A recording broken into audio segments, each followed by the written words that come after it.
Hey friends! Glad you're here at Eclipse Wizardry. We've cooked up something special. What if McGonagall found Harry at 5 and Hogwarts magic declared him true heir of 4 founders? Liking and subscribing really helps us out. Okay, story time. Chapter 1. The night she chose the cat had been sitting on the wall since 7 in the morning. Most people on Privet Drive hadn't noticed, which was the point. Minerva McGonagall had spent 43 years perfecting the art of being invisible in plain sight, and a tabby cat with spectacle markings sitting motionless on a garden wall was simply not the sort of thing that registered in the minds of people whose primary concerns were whether their begonias were outperforming their neighbors and whether the post had arrived on time. She watched. Number 4 was exactly as she'd expected, immaculate, ordinary, offensively proud of itself. The kind of house that announced its owner's desperate need to be considered normal before you'd even reached the front gate. The lawn was trimmed with military precision. The car in the driveway was large and recently waxed. The curtains in the front window were the sort of thick, expensive fabric that blocked out not just light but the very suggestion that the outside world might have anything interesting to offer. Vernon Dursley left for work at 8:17, swelling with importance as he wedged himself behind the steering wheel. Petunia Dursley spent the morning hovering in the front garden with shears, snipping at hedges that were already flawless, occasionally glancing up and down the street with the expression of a woman who considered vigilance against her neighbors a form of sport. Minerva watched Petunia and felt something she rarely allowed herself, a cold, creeping dread. She'd read the letter Dumbledore planned to leave. She knew what it said. He'll be famous, a legend, every child in our world will know his name. All of that was true. She also knew what the letter didn't say, which was that the boy inside the bundle would grow up in this house, with these people, breathing this particular atmosphere of rigid normalcy and performative respectability, and that whatever he was when he arrived, they would do their level best to sand it away. The afternoon turned gray. Petunia went inside.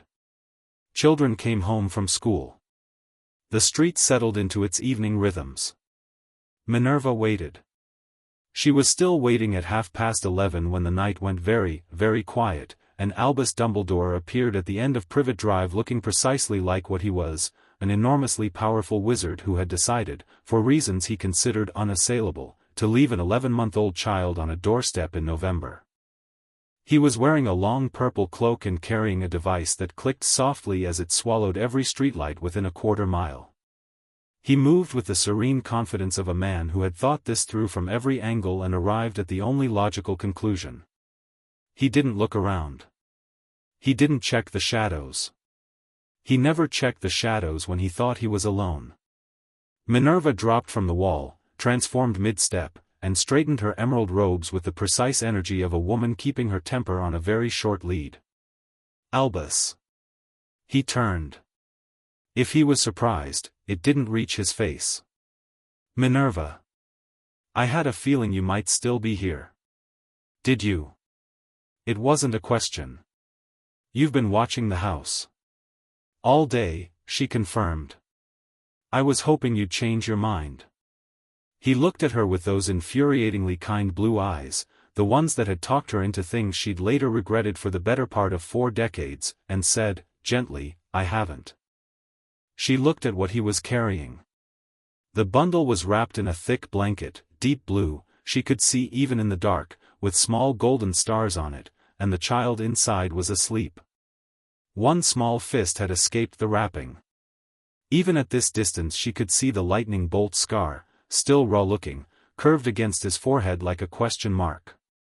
Something moved in her chest that she didn't have a precise clinical term for. Albus. She kept her voice even with effort. These are the worst sort of muggles. I've been watching them since dawn. The woman is Lily's sister and she hasn't had a kind thought in years. The husband is, I can't tell you what the husband is without using language unbecoming of a deputy headmistress. They will not love this boy. They don't need to love him, Dumbledore said, with the practiced patience of someone explaining something obvious for the second time. They need to keep him safe. The blood protection Lily gave him, her sister shares that blood. While Harry can call that house home, Voldemort cannot touch him. Voldemort, she said, is gone. For now. The word landed between them like a stone dropped in still water, and Minerva watched the ripples and hated him a little for being right about that, and hated herself for the hating. He's 11 months old, she said. You want to leave an 11-month-old child with people who will resent every breath he draws, on the grounds that someday, when a dead dark wizard finds his way back from whatever corner of existence he's currently occupying, the wards on this house will protect him. She paused. Does that strike you, Albus, as a plan with no gaps in it? I didn't say it was a perfect plan, Dumbledore said. I said it was a necessary one. He moved toward the house, unhurried, certain, carrying the child like a man who had already had this argument with himself and won. He'll be all right, Minerva. Children are remarkably resilient. That is an extraordinarily comfortable thing to believe, she said, when you are not the one being resilient. He set the bundle down on the doorstep. He tucked the letter under the edge of the blanket with a tenderness that made her angrier, somehow, than coldness would have. He stood there for a moment looking at the boy, and she could see that he was not made of stone, that this cost him something, and it still wasn't enough. Good night, Minerva. He looked back at her, and there was something in his face, just for a moment, regret, or its first cousin, before the serenity reasserted itself. Try to get some sleep. He turned on the spot and vanished. The street was silent. Minerva stood on the pavement, in the dark and the cold, and looked at the doorstep of number 4, Privet Drive. The child stirred in his blanket. Made a small sound, not quite a word, not quite a cry, something in between. His fist clenched and unclenched against the blue wool. The temperature had been dropping since sunset and it was properly cold now, the kind of cold that got into your joints and stayed there, and she thought of 11 months, and November, and the thickness of that door, and the warmth behind it that was for the Dursleys and not for him. She was moving before she'd made the decision. That was the thing she remembered afterward, that there was no moment of dramatic internal reckoning, no weighing of options, no calculation. She simply walked to the doorstep, bent down, and picked him up. He was heavier than she expected. Warm, despite everything. He smelled of milk and something faintly like the air before a thunderstorm, which was not a smell she'd ever associated with an infant but which seemed, on reflection, completely appropriate. He didn't wake. He just rearranged himself against her chest with the boneless confidence of someone who had decided this was comfortable and wasn't going to argue about it. She stood in the cold on the Dursley doorstep holding Harry Potter and breathing. The letter was still tucked under the edge of the blanket. She hesitated, then took it. Not because she intended to read it, she knew what it said, but because she had a feeling that if she left it here, the house would feel that much more like a decision already made. She walked back to the pavement. She'd left her overnight bag in the alley 2 streets over, a sensible leather thing under a concealment charm, containing everything a deputy headmistress might need when conducting a full day of surveillance. She went and got it. She opened it. She took out the small jar of flu powder she kept for emergencies, looked at the sleeping child, and thought through the available options with the speed of a woman who had been making difficult decisions under pressure since before most people she knew were born. She couldn't use anyone's fireplace. Too many questions, too fast, in the middle of the night after Voldemort's fall. She couldn't apparate with an infant, not long distance, not safely.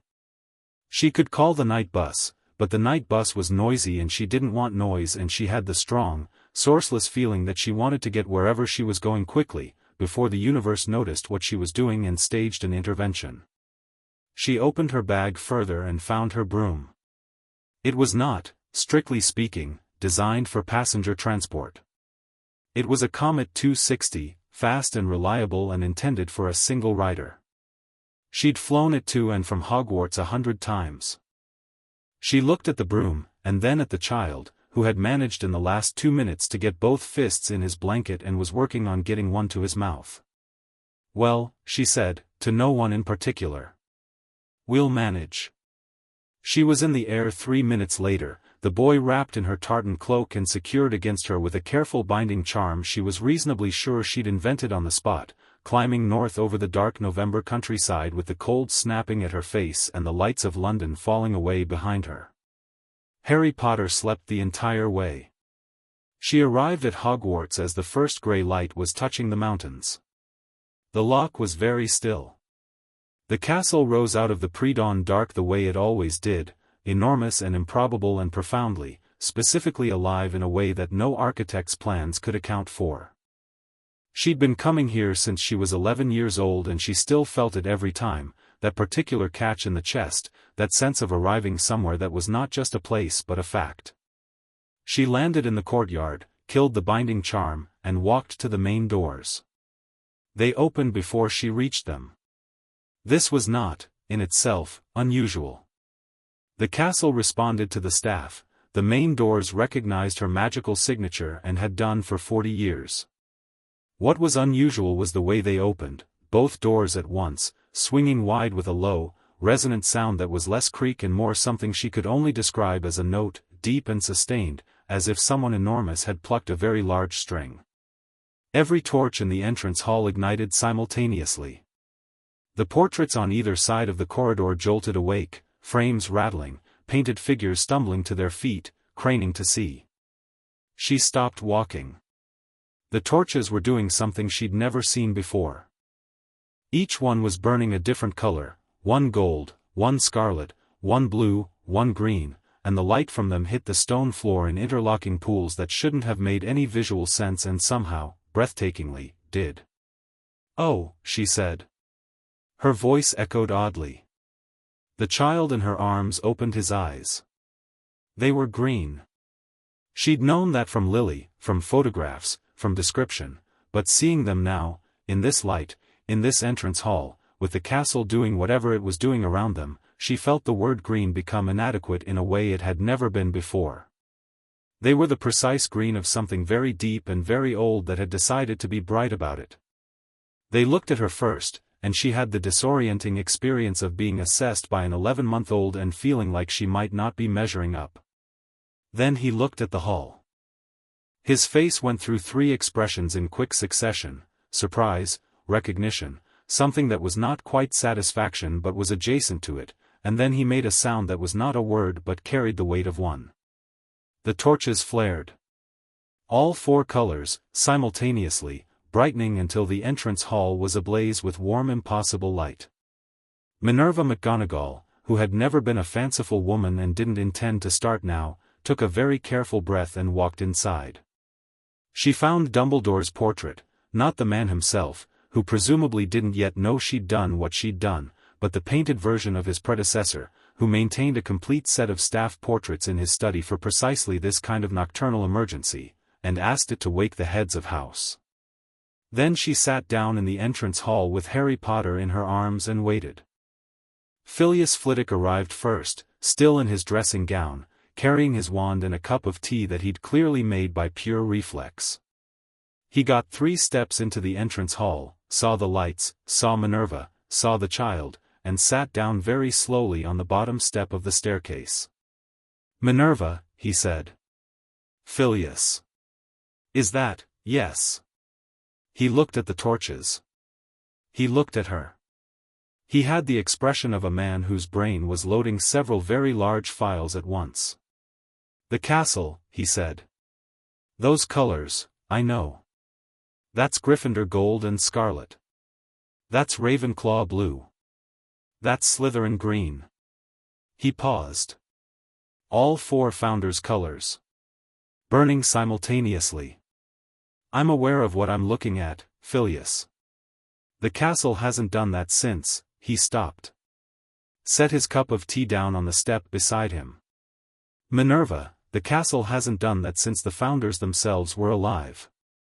There are accounts in the restricted section, Bathilda Bagshot mentions it once, in a footnote, describing the day Godric Gryffindor died, when the torches all went out at once and then came back in the wrong colors. She speculated that the castle was mourning. And now it's apparently celebrating," Minerva said.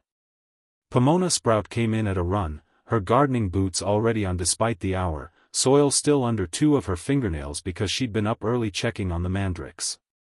She stopped, looked at everything all at once, the lights, the child, Flitwick on the stairs, and then she came and sat down next to Minerva without a word and looked at Harry.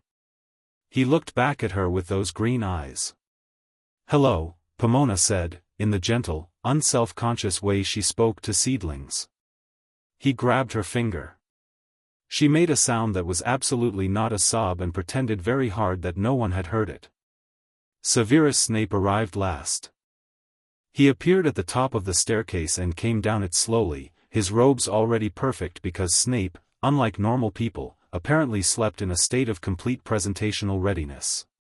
He was pale, he was always pale, but this was a different kind of pale, the kind that happened when your body recognized something before your mind had caught up.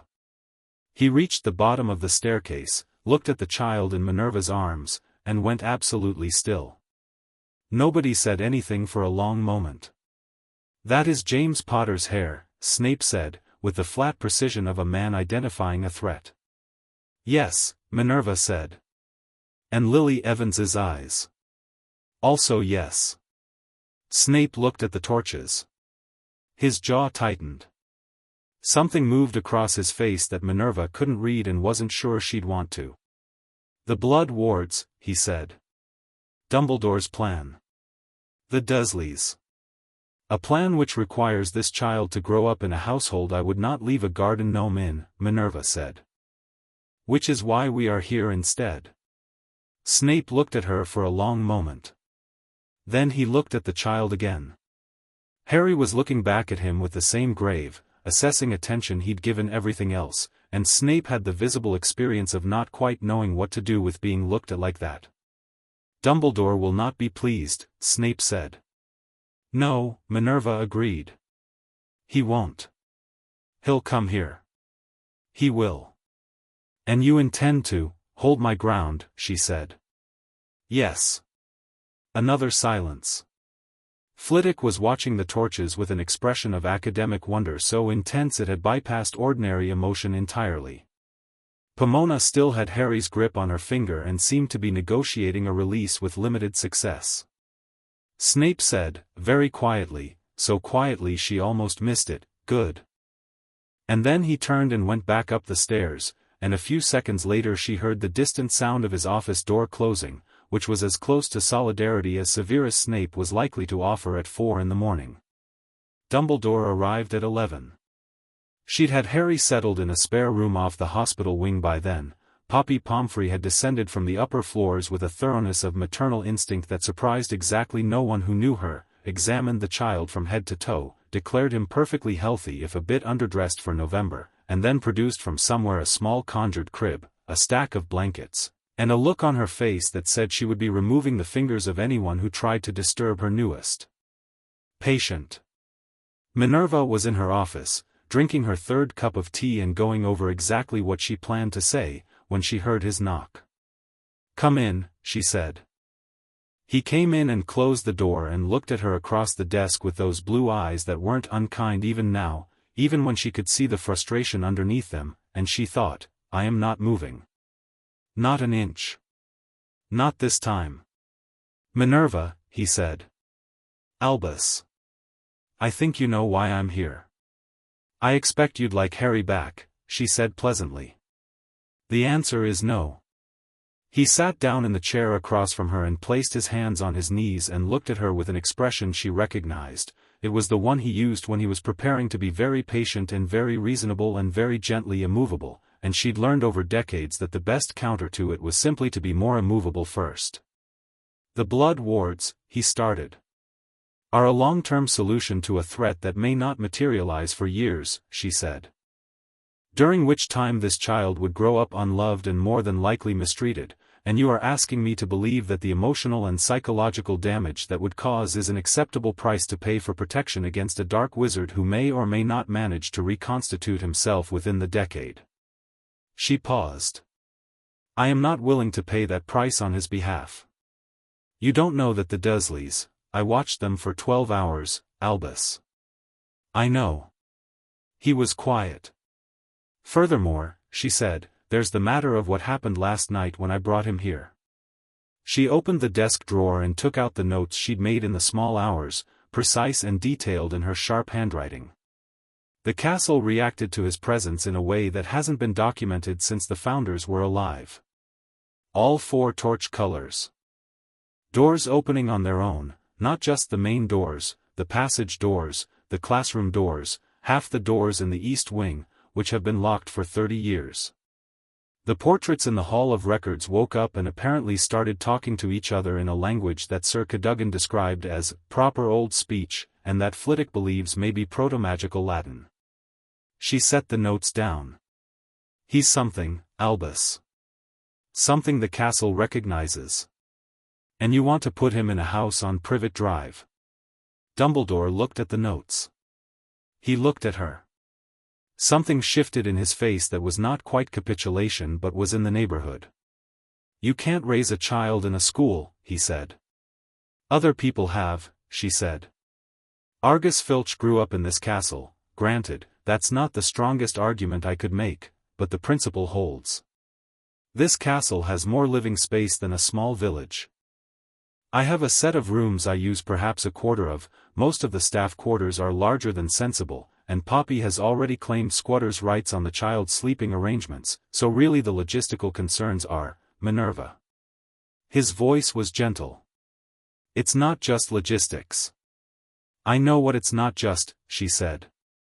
You want him somewhere out of sight. Somewhere you can retrieve him when you need him. Somewhere safe and protected and ordinary. You want him to grow up not knowing what he is, what he means, what's coming. You want to manage the information. The word manage landed with weight. Dumbledore said nothing.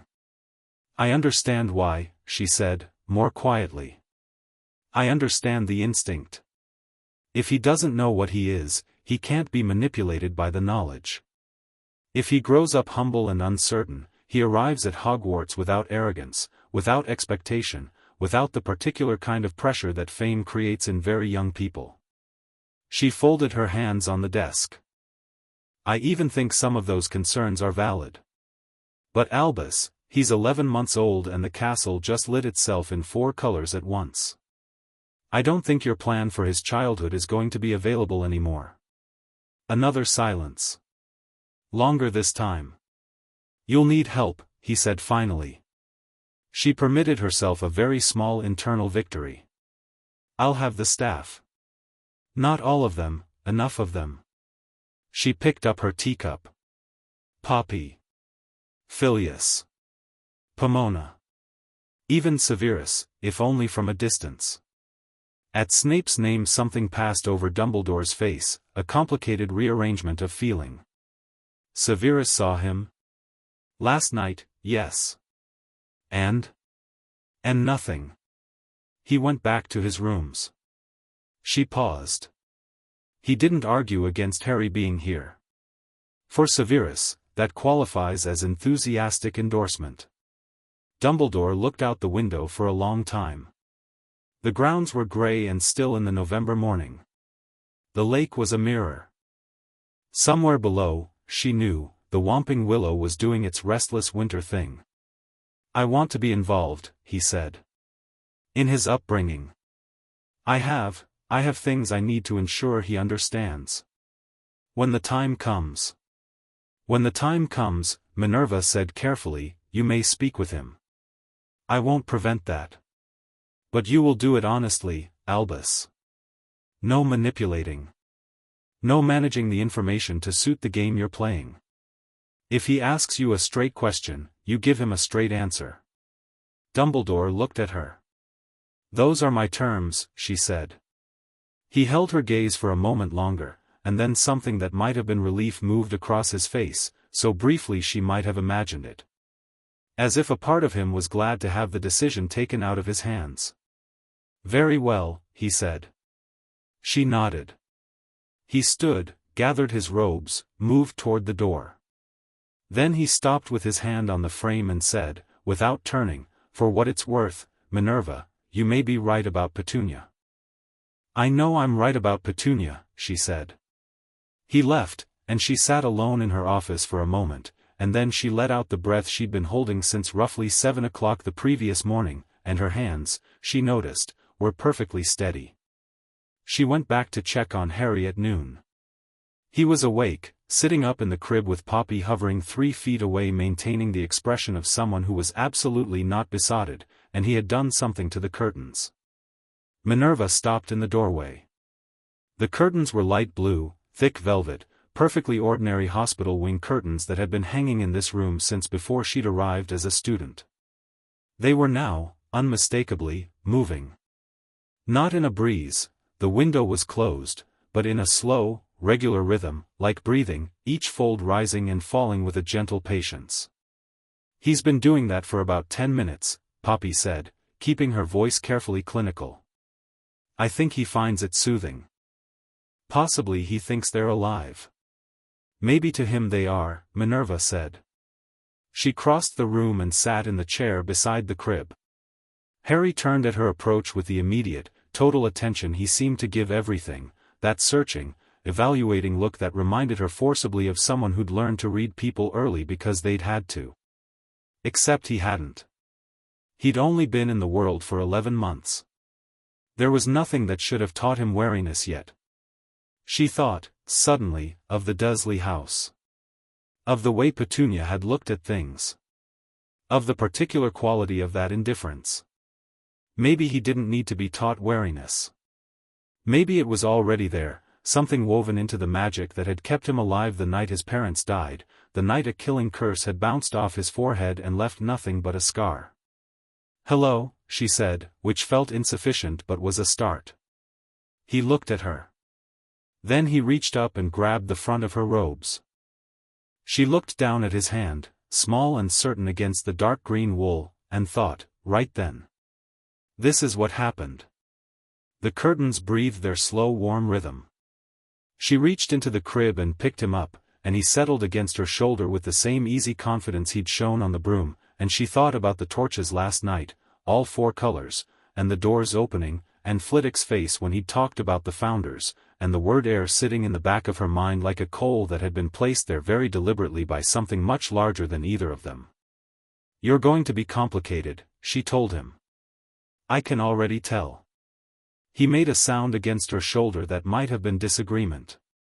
"I'm not wrong," she said. "I'm never wrong about these things." He grabbed a fistful of her hair and pulled. "Let go of that immediately," she said, in the exact tone that had reduced 6 years to apologies for 40 years, and he released it at once, and then immediately tried again more carefully, as if testing whether the rule applied on a second attempt. She removed his hand a second time, more gently. He looked at her. She looked at him. "I suppose," she said, with the air of someone conceding a significant point, "we'll work it out as we go." That evening, as the sun went down behind the mountains and the castle lit its ordinary torches in their ordinary colors, mostly, Minerva McGonagall sat in the entrance hall where she'd stood the previous night, Harry asleep against her chest, and thought through the shape of what came next. She would need to rearrange her rooms. She would need to speak to the other heads of house about arrangements for his care, a rota, perhaps, nothing so formal as a schedule but something that ensured he was never left without someone. She would need to think carefully about his education, about what he should know and when, about the portraits and the library and the parts of the castle that were safe and the parts that weren't. She would need to write to Andromeda Tonks, who had a daughter close to Harry's age and might be willing to bring her round for something like ordinary childhood socialization. She would need to figure out what to tell the Ministry, though with Voldemort just fallen, the Ministry was in enough chaos that it might be months before anyone noticed or cared. She would need to be ready for the moment Dumbledore came back with more conditions, more requirements, more gentle and inexorable plans. She would need, in short, to do approximately 17 things simultaneously while also keeping a small child alive and happy, which was merely a slightly more complicated version of running the most prestigious magical school in Britain, so she was reasonably confident she could manage. Harry stirred. His eyes opened, green and unreadable in the flickering torchlight, and he looked up at the stone ceiling with its enchanted candles, its high ancient vaults, its patches of shadow where the light never quite reached. Then he looked at her. She held his gaze. "This is your home now," she told him, quietly enough that only the castle heard. "Whatever comes next, this is where you belong." The torches, all 4 colors for just a moment, agreed. Chapter 2, The Boy Who Lived in the Walls. The first thing Harry learned to read was the castle. Not books. Books came later, and when they came fast and hungry and all at once. But before books, before letters, before the formal business of education, there was the castle itself, and the castle was a better teacher than most of what came after. He was 3 years old when he figured out that the 7th step on the east staircase would vanish if you stepped on it without thinking the word solid first, and that if you fell through the gap you didn't fall far, just enough to land, slightly indignant, on a small shelf of conjured stone about 18 inches down that felt, to Harry, very much like the castle catching you. He'd stepped on that stair probably 40 times before he worked it out. The 41st time, he thought solid, stepped clean over it, and turned around at the top to grin back down at it with the satisfaction of someone who had won an argument. Professor McGonagall found him there 10 minutes later, sitting on the top step and apparently in conversation with the portrait of a 15th-century alchemist named Erasmus Blunt, who had strong opinions about the proper fermentation of flobberworm extract and very much appreciated having an audience. "Erasmus says the 7th step used to catch first-years all the time," Harry reported. "Until someone complained in 1743 and they made it catch people more gently. He says the original version was funny." McGonagall looked at the step. Looked at Harry. Looked at Erasmus Blunt, who shrugged with the unapologetic ease of someone who hadn't had to worry about consequences for 200 years. "Erasmus," she said, "is a dubious influence." "I like him," Harry said. "I know you do. Come for breakfast." He scrambled up, grabbed her hand, and they walked down the corridor together. He was wearing a miniature Hogwarts robe that Madame Malkin had sent up from Diagon Alley on McGonagall's request, deep green because he'd chosen it himself, and small dragon-hide boots that Hagrid had mysteriously produced from somewhere and that were slightly too big but that Harry refused to exchange for anything more sensible. He'd met Hagrid at 18 months, when the groundskeeper had appeared in the entrance hall with tears streaming openly down his face, gathered Harry into arms the size of a moderate sofa, and said, with great heaving feeling, "I knew him, Harry. I knew your dad, and your mum, and they were the best people," and then wept so comprehensively that Harry had patted the back of Hagrid's hand and made the small soothing sound he'd apparently developed for when adults got overwhelmed.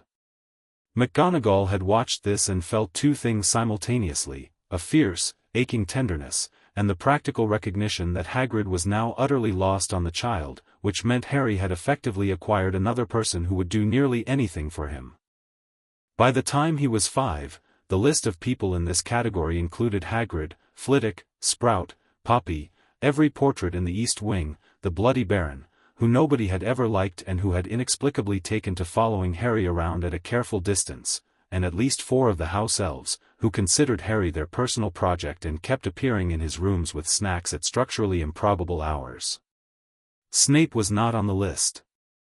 But Snape had, on 3 separate occasions that McGonagall knew about and probably more that she didn't, been found in the library in the early evening with Harry on the floor nearby, reading something enormous and age-inappropriate, the 2 of them in a silence so complete and companionable that it barely constituted sharing a room at all. She'd never mentioned it to Snape. She had the strong intuition that mentioning it would end it.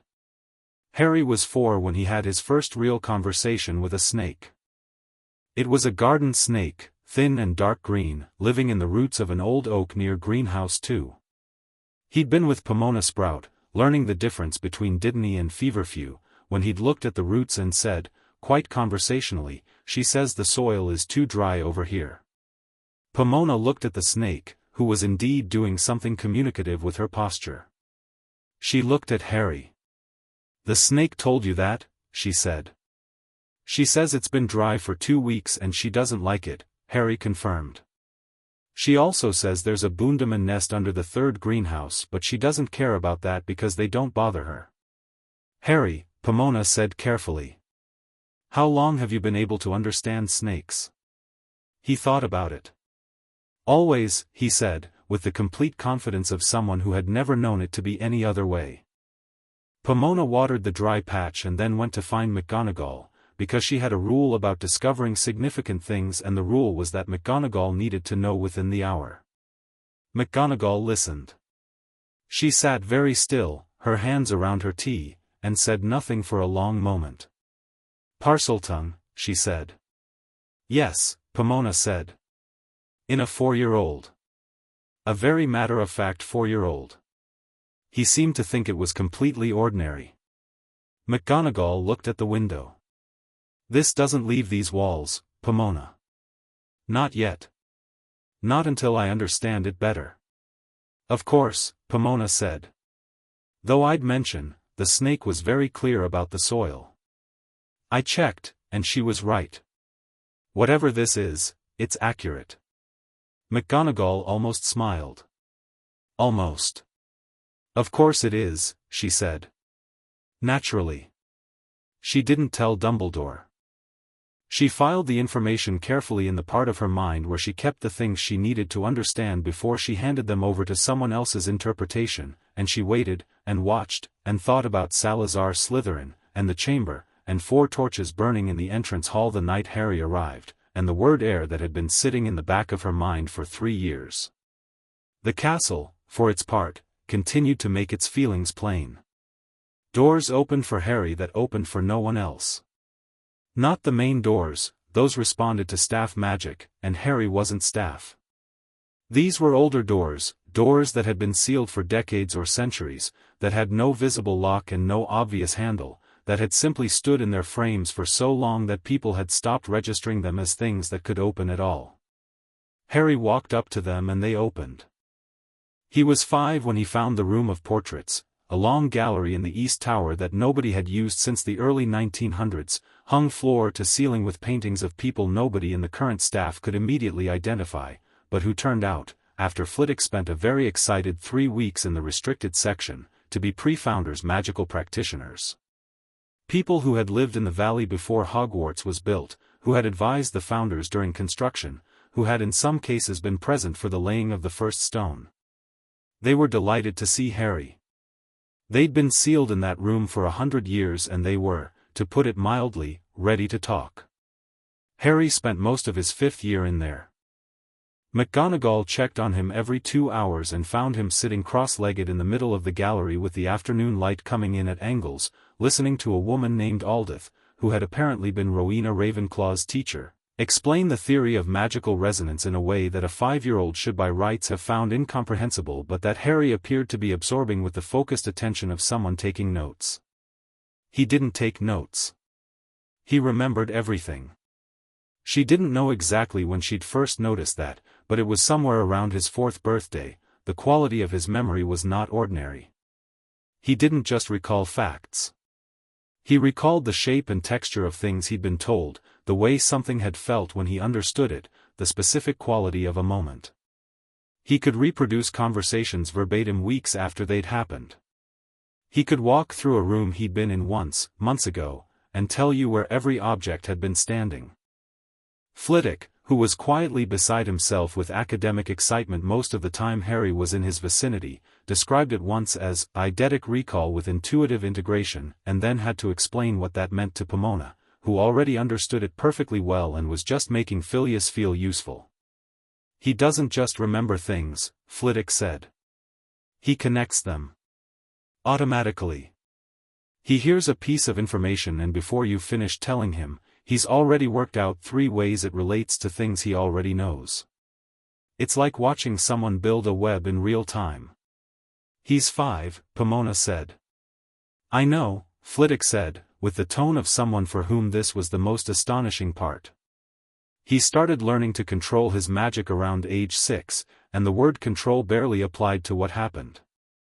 The standard early childhood wandless magic, objects moving, lights flickering, the accidental transformation of a glass of juice into something that was briefly and inexplicably a moth, all of that happened around age 2 and 3, the usual way, the ordinary evidence of a magical child's core taking shape. McGonagall had managed it with the calm practicality of someone who'd taught magical children for longer than most people had been alive. What happened at 6 was different. Harry was in the entrance hall, running. He was always running. The castle was enormous and running through it was apparently the most efficient form of both transportation and entertainment, when he skidded on the flagstones, lost his footing, and flung out his hands to catch himself. He didn't fall. He stopped. Not in the way a person stops when they catch themselves on something solid, but in the way a dropped object stops when a cushioning charm catches it, hovering, suspended, maybe an inch and a half above the floor, every line of his small body precisely where gravity had left it when he'd lost his balance. He hung there for about 2 seconds. Then he settled onto his feet, stood up, looked at his hands, and said, "Huh. Harry." McGonagall had come around the corner at a pace that she maintained had nothing to do with alarm and was simply brisk walking. "Are you all right?" "I didn't fall," he said. "No, you didn't. I stopped." He looked at the floor. The floor helped. She looked at the floor. The flagstones looked exactly as they always had. She pressed her hand to them and felt nothing unusual. But the castle had the quality it sometimes had, a warmth in the stone that wasn't temperature, a sense of quiet satisfaction, like a dog that had done its trick well. "Did you ask it to?" she said. He thought about it. "No," he said. I didn't want to fall." She straightened up and looked at him for a long moment. He looked back. He was wearing his school robes and his ridiculous boots and his hair was doing 4 things at once in the way it always did, and he had a smear of ink on his chin from whatever he'd been writing before he started running, and he was watching her with those green eyes that never missed anything. "We're going to need to talk to Professor Flitwick," she said. "About the floor?" "About your magic," she said. "And its relationship with the castle." He looked thoughtful. "They're the same thing," he said. "Aren't they?" She opened her mouth and then closed it again, because she didn't have an answer to that, and she'd learned fairly quickly that when she didn't have an answer to something Harry said, the most honest response was to say so. "I don't know," she said. "But Phileas will want to find out." Harry brightened immediately, because he liked Flitwick's lessons the way other children liked sweets, voraciously and without apology. "Can we go now?" "You have a smear of ink on your chin," she said. He wiped it on his sleeve. She handed him a handkerchief without looking at him. He used it, correctly, and handed it back. "Now can we go?" "Yes," she said. "Now we can go." Flitwick's response to the news was to immediately requisition 3 books from the restricted section and spend a weekend building a framework of detection charms around Harry's usual areas of the castle, watching what the magic did when Harry was nearby. What the detection charms showed was, in Flitwick's own carefully restrained academic language, deeply anomalous. The castle's magic, he told McGonagall, spreading 3 scrolls of dense notation across her desk, operates on what we'd call a foundation layer, the original enchantments laid by the founders, the deep structural magic that makes Hogwarts Hogwarts. Animating the staircases, maintaining the enchanted ceiling, concealing it from Muggles, etc. That foundation layer has been stable for 1,000 years. Completely static. We add to it, we modify the upper layers, but no one touches the foundation. "But?" McGonagall said. "When Harry is in proximity to a given section of the castle, the foundation layer in that section resonates." He tapped one of the scrolls. "Activates" might be more accurate. Not in a dangerous way. More like an instrument string responding to a matching frequency. The castle recognizes his magic on a fundamental level, Minerva. Not the way it recognizes staff. Something older than that. "The founders," she said. "All 4 of them," Flitwick confirmed. "His magical signature contains fragments. Echoes. Elements that match each of the 4 founders' documented magical styles. I cross-referenced with the theoretical profiles in Adalbert Waffling's foundational work and I found matching resonances in all 4 houses." He paused. "Minerva, in 1,000 years, the only person who should have all 4 magical signatures is someone who is, literally, descended from all 4 founders. Silence. Is that possible? She said. Genealogically? He sat back. Theoretically. The founders' bloodline spread across most of the British wizarding families over 10 centuries. 4 or 5 generations back, the convergence points become complicated. But having enough of each to produce an actual magical resonance, he shook his head. I've never seen it. I don't think anyone alive has seen it. I think the castle has been waiting for it. McGonagall looked out the window for a long time. He's 6, she said. I know. He's 6 years old and he stopped himself from falling using castle magic he didn't consciously invoke. Yes.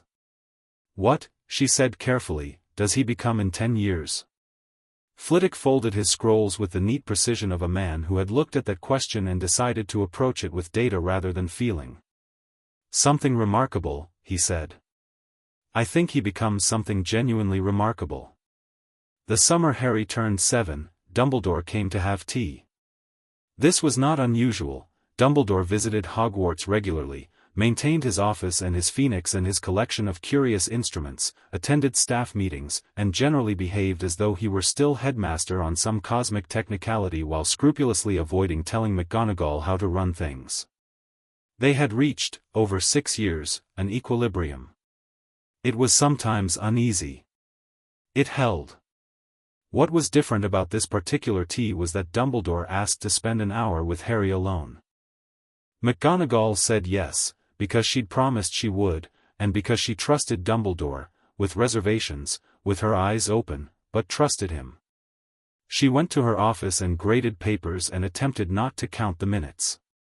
Harry reported afterward, with the clear-eyed factual recall that she'd come to rely on, that Dumbledore had asked him how he liked living at Hogwarts, what he was learning, who his favorite teachers were, whether he was happy.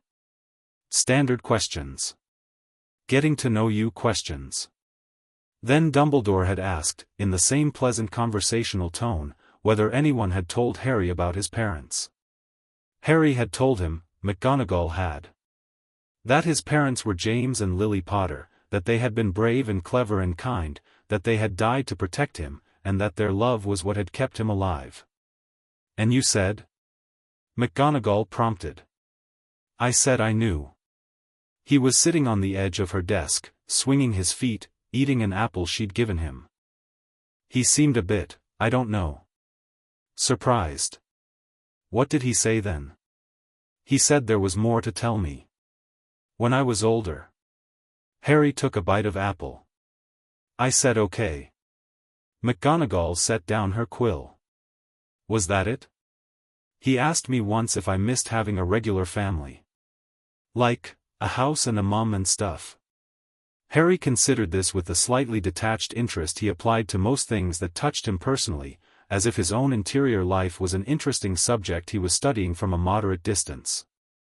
I said this is my regular family. What did he say to that? He smiled, Harry said. The kind of smile that's a bit sad. You know the one. She knew the one. Then he asked me if I'd found anything in the castle recently. He looked at her sideways, very casually. Anything interesting? McGonagall went still. And what did you say? I said I found a room in the East Tower with portraits of people older than the school. He smiled. I didn't mention the other thing. She held his gaze. Harry. He stopped swinging his feet. Something changed in his face, not fear, nothing like fear, but a kind of considered seriousness that sat oddly on a 7-year-old and not oddly at all on whatever Harry Potter actually was. I don't think I was ready to tell him yet, he said. I'm still working it out. She should have pushed. Probably. She should have insisted that he tell her everything, that there should be no secrets between them, that they should present a united front to Dumbledore and not hold things back. Instead she said, when you're ready. He looked at her for a moment with something that was, she thought, gratitude, not the eager demonstrative gratitude of a child who'd received something wanted, but the quiet kind, the kind that didn't need to say itself aloud. "Thanks," he said. He hopped off the desk and went back to his apple. The other thing Harry hadn't told Dumbledore was the room beneath the common rooms. He'd found it at age 7, nearly 8, on a November evening, 1 year to the day since McGonagall had brought him here, though he hadn't known that. He'd been in the corridor below the main staircase, a place he usually moved through quickly because it was dim and cold in a way that didn't feel like atmosphere but like something sealed, like a room holding its breath. He'd been walking through it toward the library when the wall had simply opened. Not like a door swinging. More like the stone had decided to become transparent, and then, as he watched, had decided to become permeable, and then he'd stepped through without really choosing to because it seemed like the thing to do, and he was on the other side. He stood very still for a moment, cataloging. The room was circular. Not large, maybe 20 feet across. The ceiling was low and vaulted, and the stone was older than anything else he'd felt in the castle, the deep-down kind of old that you felt in your feet and your chest rather than your eyes. The walls had no torches, but there was light, a sourceless, even, warm light that seemed to come from the stone itself. In the center of the room, on a low stone plinth, were 4 objects.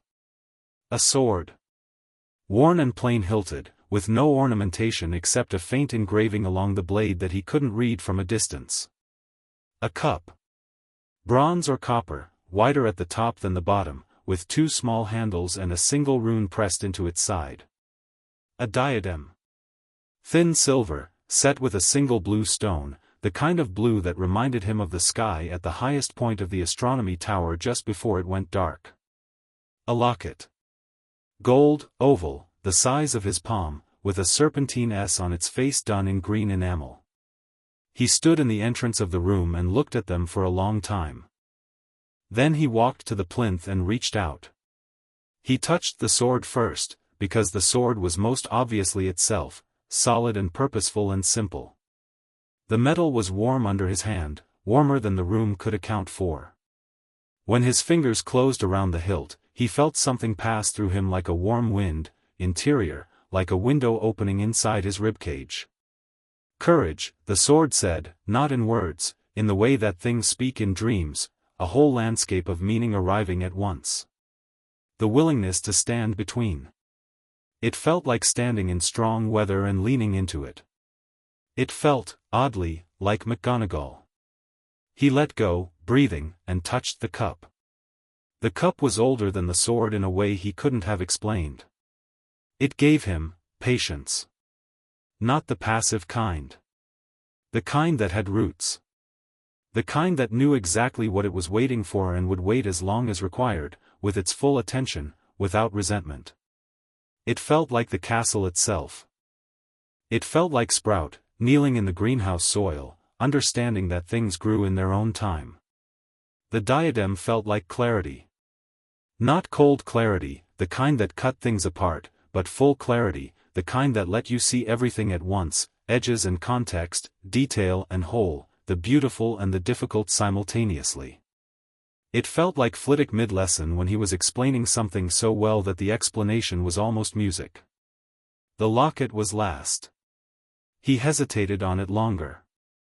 There was something about it that was right and also something that was not quite right, like a chord with one note slightly off. When he touched it, what he felt was ambition, not the cold scheming kind, but the true thing, the original thing, the drive toward mastery, the refusal to accept that the possible was a closed set. It felt like himself at his sharpest. It also felt like a warning, because the note that was wrong in the chord was the note that said at any cost, and Harry knew, at the root of himself, that cost mattered. He stood at the plinth for a long time after, his hand on nothing, just breathing. Then something happened. The light in the room changed. Not the sourceless stone light, something else, something above it, something that came from all 4 walls at once and converged on the plinth like 4 rivers meeting. And the meeting point was not the objects. It was him. He felt it hit, not painfully, not dramatically, nothing like the lightning-bolt violence of the story McGonagall had told him about the night his parents died. This was more like being recognized. The way the castle opened doors for him, but everywhere at once, every door simultaneously, the full castle turning toward him the way a flower turns toward the sun. He heard something that was not sound. For voices, not speaking in sequence but in layers, like a chord. The chord was his name. He stood in it, and didn't flinch, and after a moment that might have been 10 seconds or 10 minutes, he said, because it seemed right, because responding to a greeting was basic courtesy, because McGonagall had been very clear about basic courtesy, hello. The light held for a moment longer. Then it gentled, settled, became the regular sourceless warmth of the room. He stood there for another minute, just thinking. Then he turned around, walked back through the wall, which let him through easily, of course, because by this point he'd learned that the castle always let him through, and continued to the library. He didn't tell McGonagall that night. Or the next week. He needed, as he'd said to her later, to work it out. Over the next 2 years, he went back to the room regularly. He sat with the objects. He felt the particular quality of each, Gryffindor's sword, Hufflepuff's cup, Ravenclaw's diadem, Slytherin's locket, and got to know them the way he got to know the portraits, slowly, conversationally, by listening rather than demanding. He also got to know the wrongness in the locket. It took him until he was 9 to identify it properly. He was sitting in front of the objects one evening, methodically sensing his way through the room the way Flitwick had taught him to scan magical fields, when he felt it, not in the locket itself but inside it, beneath its magic, hiding in it the way a parasite hides in a host. Something dark. Something that had once been alive and had refused to be otherwise. Something that knew he was there. He sat very still. The thing in the locket pressed against its container. Curious. Hungry. Recognizing something. Harry looked at it for a long moment, and felt the fourfold warmth of the room around him, the castle's magic, the Founder's magic, his magic, all of them woven together in a way he still didn't entirely understand but had stopped being surprised by, and said, calmly and clearly, no. The pressure receded. He picked up the locket and held it. The thing inside pushed again, harder. He held it steady, not fighting it exactly, more the way you hold a door against something pushing on the other side, not aggressive, just immovable. You're not supposed to be here, he said to it. Whatever you are, you're not supposed to be in this. The locket was warm in his hand. Wrongly warm. The Founder's artifact was being used as a container for something that had no business being there, and the thing inside it knew he knew that, and pushed harder still. He set the locket down. Then he went to find Professor Snape. He found Snape in his office, which was where Snape generally was in the evenings, grading or reading or sitting in the specific quality of quiet that Snape carried with him like weather. He knocked on the open door and waited. Snape looked up. Whatever he was reading, his face didn't change when he saw Harry, which was Snape's version of a greeting. "Potter," he said. "Professor," Harry said. He came in and sat down in the chair across from the desk, the way he'd learned he could. He'd tested Snape's tolerance for this over 3 years of increasingly direct visits, and had established that as long as he didn't fidget, didn't interrupt unnecessarily, and got to the point quickly, he was welcome in the chair. "I found something in the castle. Something dark. Inside one of the Founder's objects." Snape set down his reading. "I don't know what it is," Harry continued. "It feels like it used to be alive. Like it's still alive but not the right kind of alive. It's in the locket. It knows I'm there. It pushes." Snape was very still. "What did you do?" "I told it no," Harry said. "It listened." Snape looked at him for a long moment with that dark, unreadable expression that Harry had spent years learning to read anyway, and what he read in it now was a complicated combination of alertness and something that was not quite fear. "When you say dark," Snape said carefully. "Describe it." Harry thought about it.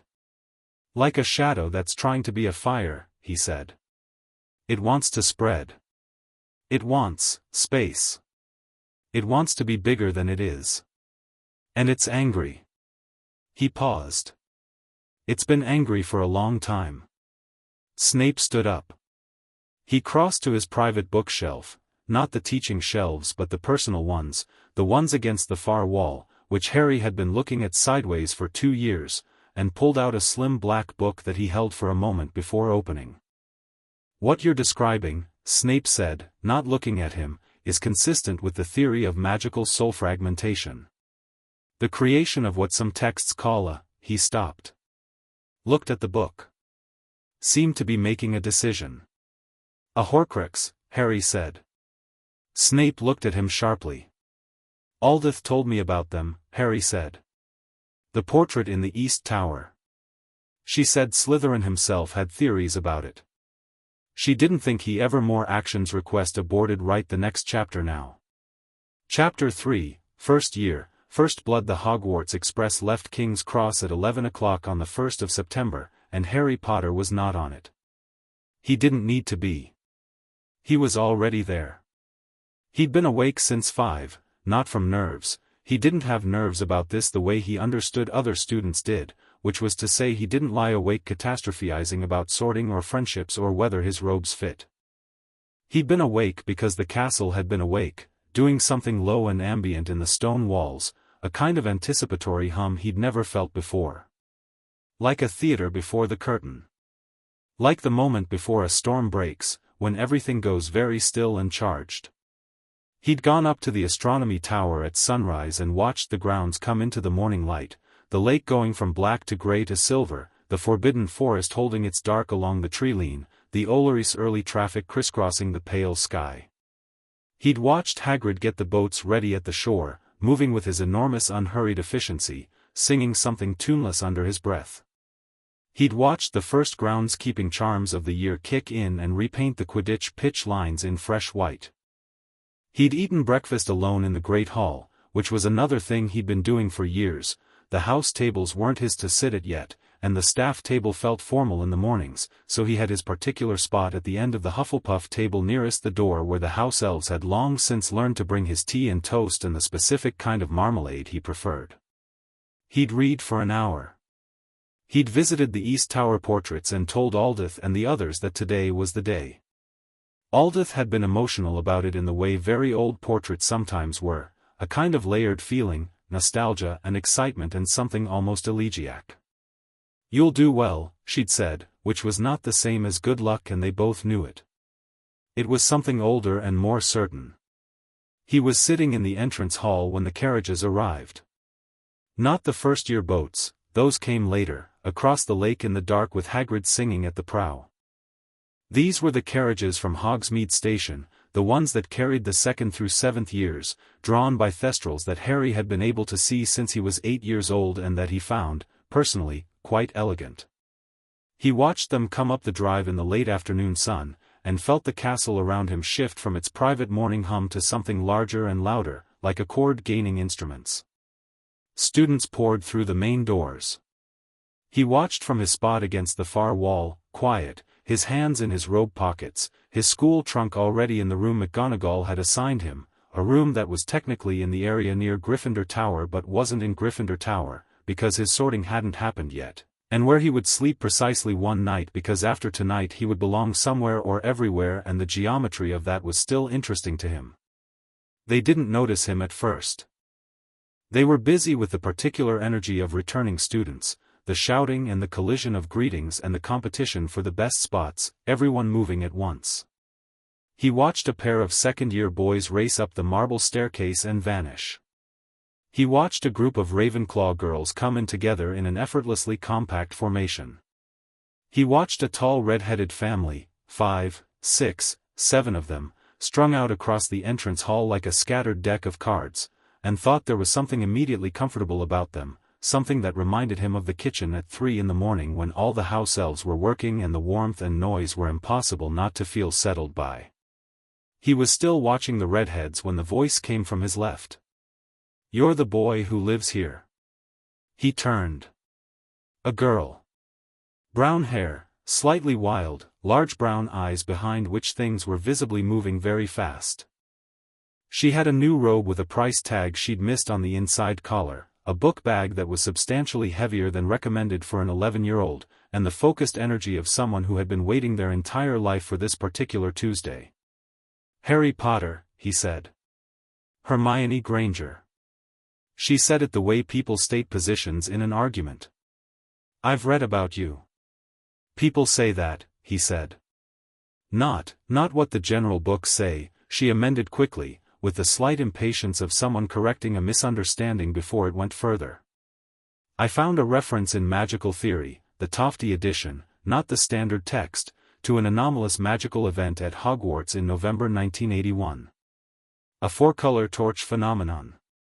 I cross-referenced with Bathilda Bagshot and found, the Founder's Resonance," Harry said. She stopped. He looked at her with something that was genuine pleasure, the specific pleasure of meeting someone who'd found their way to the same place through a completely different route. "I know about it. I've lived with it for 10 years. I didn't know anyone outside the staff had found the reference." Hermione Granger stared at him with an expression that rearranged itself rapidly from surprise to something much more interesting, a kind of recalibration, like a compass needle swinging toward north. "Tell me everything," she said. He opened his mouth. "Potter." The voice came from the steps, and it had the carrying quality of someone who'd been trained to project. Harry looked up. Draco Malfoy was standing 3 steps up with 2 large boys flanking him and the expression of someone who had rehearsed this moment and was now performing it.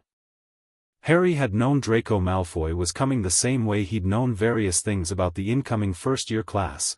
McGonagall had mentioned the families, and the families said a great deal about the children. Lucius Malfoy's son, arriving at Hogwarts in September with 11 years of particular expectations carefully applied. Harry'd had a fairly clear picture of what to expect. What he hadn't expected was how young Malfoy looked doing it. Performing authority with borrowed language at 11 years old, the specific performance of someone who wasn't sure yet whether the performance was real or not. "I heard you were somewhere around here," Malfoy said, coming down the last 2 steps. "Thought it was odd, not being on the train. Like you're already part of the staff." "Not yet," Harry said pleasantly. Malfoy stopped. He'd expected something else, deference, possibly, or confusion, or the kind of social awkwardness he clearly spent a lot of energy exploiting. The pleasantness seemed to throw him slightly. "My father spoke about you," he said, recovering. "He said you'd be at Hogwarts this year. He said it would be interesting." "Your father sounds interesting," Harry said. "I've heard he's got quite a collection." Something shifted in Malfoy's face, a fractional tightening that Harry filed away. "You're Muggle-born, are you?" Malfoy said, pivoting, his eyes going to Hermione with the kind of dismissiveness that was itself a weapon. "She's Muggle-born," Harry said, before Hermione could answer. "I'm half-blood. The Potters are a fairly old line, but Lily Potter née Evans was Muggle-born, so." He looked at Malfoy with a calm, attentive interest that had nothing aggressive in it and was somehow, he'd learned, more unsettling than aggression would be. "Should I tell you now whether that matters to me, or would you like to figure it out gradually?" Malfoy's jaw tightened. The 2 large boys, Crabbe and Goyle, Harry noted, looked at each other. "I'm only saying," Malfoy started, with a slight recalibration of his tone toward something smoother, older, more Lucius, that Hogwarts has certain traditions. Certain ways things work. And it would be useful, Potter, for someone in your position, to understand whose friendship means something here and whose doesn't." "That's genuinely good advice," Harry said. "I'll keep it in mind." He meant it, and because he meant it, Malfoy couldn't quite land on what to do with it. He held Harry's gaze for another moment, searching for something he wasn't finding, and then he turned and went up the stairs with his flankers, his robes doing the sweep they were designed to do. Hermione was staring at Harry. "That was," she said. "He's not wrong, actually," Harry said. "Knowing whose friendship matters is important. I just don't think he meant what he thinks he meant." He looked toward the stairs. He's going to be complicated. He was horrible, Hermione said. He was performing, Harry said. There's a difference. He looked at her. Are you all right? The Muggle-born thing, I've been called worse in primary school, she said, with a matter-of-factness that told him this was true and that she'd decided to be fine about it and that the decision had required some work. I'm not fragile.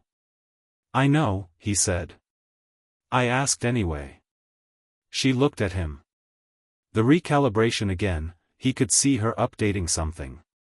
You're nothing like what I expected, she said.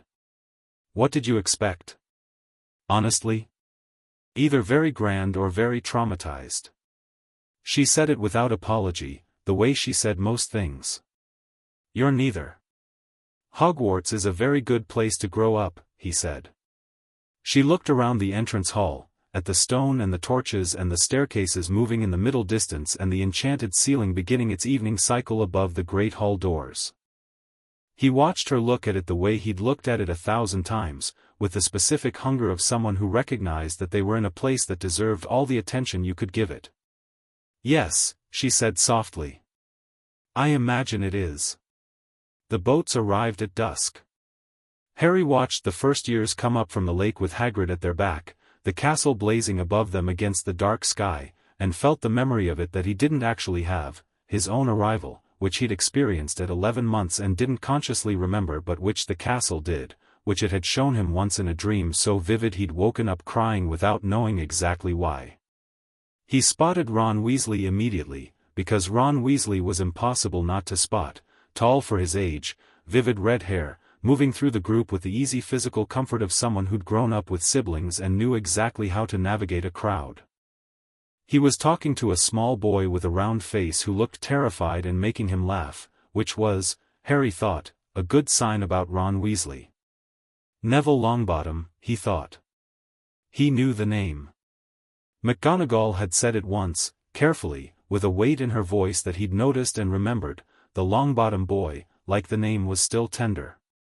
The first years were herded into the antechamber, given the brief overview speech by McGonagall, who delivered it with her usual precision, making no eye contact with Harry, which was itself the kindest possible acknowledgement that this was different for both of them and they'd agreed to manage it, and then filed into the great hall. Harry filed in with them. The hall was, as always, extraordinary. He'd seen it 1,000 times and it was still extraordinary, the enchanted ceiling doing its early September thing, the last of the evening stars coming in, for house tables in their long parallel lines of candlelight, 500 students watching the first years walk the length of the room. He'd watched this from the side door before, always as an observer. Walking through the middle of it was different. People were staring. Not just the ordinary first-year assessment staring. Something more. He'd been at Hogwarts for 10 years but he'd been here as a resident, a fixture, a story that most of the older students knew in outline, that's McGonagall's boy, the one the castle likes, the one who grew up in the walls, and seeing him file in with the first years was resolving some of those outline shapes into something specific. He looked straight ahead. The Sorting Hat sat on its stool, old and patched and completely still in the way it was still before it started performing. Harry had spoken to the hat twice before, once at age 6, when he'd put it on as a dare and it had started to say something so complicated he'd taken it off again, and once at age 9, when he'd sat down with it properly and had a full conversation that had ended with the hat saying, in a tone he'd only ever heard from the very oldest things in the castle, "There has never been anyone like you. I need to think about what you are before I sort you. Come back when you're 11. He'd said fair enough and put it back on its stool. Tonight was the night it had been thinking toward. He sat through the first letters of the alphabet, listened to the hat sing its song, which this year was something more complicated than usual, something that touched on unity and legacy and what it meant to carry more than one thing inside you. He clapped for each sorted student. He watched Hermione go to Gryffindor with a look of fierce satisfaction that made him smile. He watched Neville go to Gryffindor and visibly relax. He watched Draco Malfoy get sorted into Slytherin before the hat had fully settled on his head, looking exactly as he'd expected to look, surveying the Slytherin table with the expression of someone who'd arrived. He watched Ron Weasley go to Gryffindor with an explosion of noise from the red-headed group at the table and a grin so wide it was practically its own light source. Then McGonagall looked up from her list, and paused one beat longer than usual, and said, "Potter, Harry." The hall went very quiet. Not the ordinary first-year sorting quiet, but a different quality of silence, the kind that happened when 500 people all had the same thought simultaneously and the thought was large enough to temporarily interrupt breathing. He heard someone at the Slytherin table say something low and urgent. He heard someone at the Hufflepuff table say "Is that," and stop. He walked up to the stool, sat down, and put the hat on. "Well," said the hat, in the private register that only he could hear, the dry amused voice that he'd spent 2 years getting to know. "Here we are." "Here we are," he agreed. "You know this is going to be interesting. You said you needed time to think. Did you?" "Oh, I thought about it extensively," the hat said. "I consulted the oldest memory I have, the embedded intentions of the founders themselves, the instructions they left inside me before I was enchanted. The question of what to do with a student who carries all four." A pause. Godric said, "Put them in Gryffindor, obviously." Salazar said, "Slytherin," and stopped speaking to me for 30 years after I argued with him. Helga said, "Let the child choose." Rowena said, "What did Rowena say?" Harry asked. Rowena said, "The question is wrong. You're asking where they belong. You should be asking what they're for." The hat's voice changed, settled into something older and wider than its usual register. She was the sharpest of them, in the end. She saw further. "And what am I for?" "What every truly powerful person is for," the hat said. "To hold the door open so others can get through. To stand at the point where the four meet and make that meeting mean something." Harry thought about the room beneath the common rooms. The four objects on the plinth. The chord of four voices in the light. "All four," he said. "All four," the hat confirmed. "Are you ready for what that means, in front of all these people, tonight?" He thought about it honestly. "Yes," he said. "Gryffindor," the hat called, and then, before the roar from the red table had properly begun, and Hufflepuff, and the yellow table surged up in astonished noise, and Ravenclaw, and the blue table, and Slytherin, and the green table went very silent in a way that was not the same as the others' silence, a sharp, political quiet, and the air of all four founders. The hall didn't react for a full 2 seconds. Just, nothing. The silence of 500 people whose brains had processed information and stalled. Then the noise hit. Harry took the hat off, set it back on the stool, stood up, and looked at the four tables. All of them. Gryffindor already standing, Hufflepuff standing, Ravenclaw standing with the slightly measured enthusiasm of people who were excited but were composing themselves about it. Slytherin still in that sharp quiet, watchful, calculating. The enchanted ceiling did something he'd never seen it do, the stars moved. Not their regular slow rotation, but all of them, together, forming a brief unmistakable pattern, 4 quadrants of sky, each star dense, meeting at the center. He was the only one who knew why, and for a moment that was something so private and enormous he had to hold very still to contain it. Then McGonagall's voice, precise and carrying and concealing everything, "Potter will sit where he chooses during meals. For residential purposes, a special arrangement has been made." He looked at the 4 tables. He went to the Gryffindor table and sat down next to Hermione, because Hermione looked like she was going to explode if he didn't give her something to focus on. The hat announced all 4 houses simultaneously, she said immediately. "Yes," he said. "That's never happened." "Also yes. The ceiling did something, Hermione." "What?" "We can talk about it later." "Ron," he leaned past her to look at Ron Weasley, who was staring at him with an expression caught exactly between awe and the edge of something more comfortable. "Are you going to introduce yourself, or are we doing this formally?" Ron Weasley blinked. Then he laughed, sudden and genuine, and stuck out his hand. Ron. I've got 6 brothers and one of them won't stop talking about meeting you. Which one? Whichever one I'm standing nearest at the time. He grinned. It rotates. Harry shook his hand and felt something settle, the way the castle settled when all its doors were open, not like something beginning, but like something that had been waiting a long time to get on with itself finally moving. The feast was extraordinary, as it always was, and Harry was able to eat most of it rather than answering questions, because Hermione was engaging in the project of simultaneously talking to everyone at her section of the table about every subject she'd studied over the summer, which provided excellent conversational cover. He ate, and listened to Ron explain Quidditch to Neville, who was nodding with the focused determination of someone who didn't entirely follow but was absolutely committed to keeping up, and he tried to name it, the way McGonagall had taught him to name things. Uncomplicated happiness. Present tense. No weight attached. It lasted until pudding, when Professor Quirrell walked past him. Not physically past him, Quirrell was at the staff table, 30 feet away. But something moved. Some signal, deep, below ordinary magical perception but well within his particular range.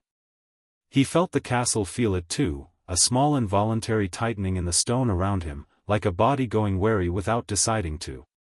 He looked at Quirrell.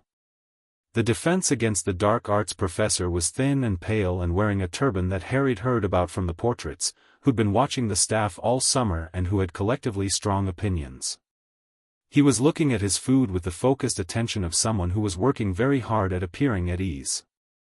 Harry looked at the back of the turban. He felt the thing he'd felt in the locket. Scaled differently, much larger, more present, more alive. The wrong kind of alive. Not the fragment in the locket's small parasitic consciousness, but something that had once been a full person, reduced and desperate and very, very angry. He set down his fork. Hermione noticed. "Are you all right?" "Fine," he said. He picked his fork back up. "Hermione, what do you know about defense against the dark arts?" She lit up the way she lit up at every question, with an immediate, comprehensive enthusiasm. "Quite a lot, actually. I read the standard texts and then the historical context texts because the standard texts don't really address the theoretical underpinnings. What do you know about possession?" he said. "Specifically. A person being used as a container." She stopped. The lit-up quality changed to something more focused, more careful. "Why?" she said. He looked at her. He'd known her for approximately 4 hours. He realized, about to trust her with something serious, and the reason he was going to was the same reason he'd walked into Snape's office at 9 years old to talk about Horcruxes, because the alternative was carrying it alone, and the information mattered more than caution. "Because I think our defense against the dark arts professor has someone living in the back of his head," he said, very quietly, under the noise of 500 people eating pudding. "And I don't think it's a someone that anyone here is going to be happy about." Hermione stared at him. Then she leaned in, very close, and said at a register that barely existed, "Tell me everything you know." He did. Briefly, efficiently, watching the room around them the whole time. Ron caught the end of it, turned from his Quidditch conversation and picked up enough to go still and quiet in a way that was at odds with his general manner. "You know who," Ron said, also very quietly. "You think you know who is here? In the school? In Quirrell?" "I think something is," Harry said. "I'm going to find out for certain." "How?" Carefully, Harry said. "And not tonight." He looked at Ron directly, fully, and Ron met his gaze with the steadiness that turned out to be his particular quality, not the steadiness of someone who wasn't afraid, but of someone who was afraid and was going to do the thing anyway. "I'm not going to do anything stupid." "Right," Ron said. "I mean it. I believe you." "I also reckon," Ron said, "that your definition of stupid and mine might not be exactly the same." Harry thought about it. "Probably not," he admitted. Ron nodded, like this was reasonable. Okay, he said. Tell us when you have a plan. The next morning, Harry went to speak to Snape before breakfast. He was not the only person who went early to Snape's office. Snape was the head of Slytherin, and the first morning of term had a particular traffic pattern, students arriving with complaints or requests or the specific anxiety of September. But Harry had been visiting this office since he was 6, and he knew how to arrive in a way that communicated something beyond the ordinary knock. He knocked 3 times in the particular pattern Snape had never explicitly taught him but that he'd internalized anyway, the pattern that meant this is actually important. Come in, Snape said immediately. Harry came in and closed the door and sat down. Snape looked at him. He looked exactly as he always had, dressed in his teaching blacks, a cup of tea going cold at his elbow, and behind the customary shuttered expression there was the quality Harry had learned to read over years of careful attention, the one that meant he was already paying full attention and had been since the knock. I felt something at the feast last night, Harry said. In Quirrell. Snape's hands, which had been moving towards something on his desk, went still. The same signature as the locket, Harry said. But larger. More substantial. Like a person, not a fragment. You're certain, Snape said. Yes. A long pause. Snape stood up, turned to his private bookshelf, stood there for a moment with his back to Harry. His shoulders were doing something that was not quite tension and was not quite the absence of it. When did you first notice it? Pudding, Harry said. Snape turned. You said nothing. At the feast. No. You didn't, he stopped. You sat through the entirety of the feast with that knowledge and didn't. What would I have done? Harry said, genuinely curious rather than defensive. Stood up and announced it? I needed to be sure first. And I needed to tell you. Snape looked at him for a long moment. There was something there that Harry couldn't entirely read. Snape was the hardest person in the castle to read, always, but this was a specific flavor of difficulty, like a language he was still learning. You told me before Dumbledore, Snape said. You're better at dark magic theory, Harry said. And you were awake. He paused. And I trust you. The words landed simply. He didn't dress them up and he didn't walk them back. Snape turned back to the shelf.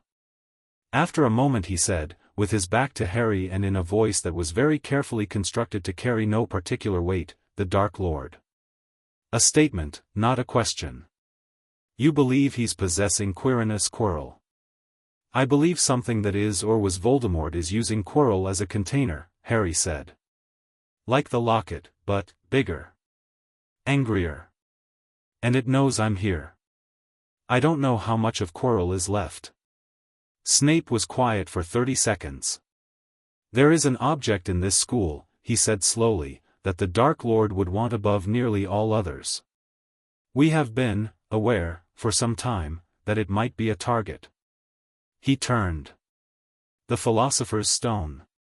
Nicholas Flamel's stone. Dumbledore arranged for it to be moved here from Gringotts in July. Harry thought about this. He'd known about the stone in the abstract, the castle knew about most things eventually, and the castle was talkative if you listened right. He hadn't known the detail. He's here for the stone, Harry said. Yes. And Dumbledore knows Quirrell, Dumbledore suspects, Snape said, with an edge in the word suspects. He watches. He allows.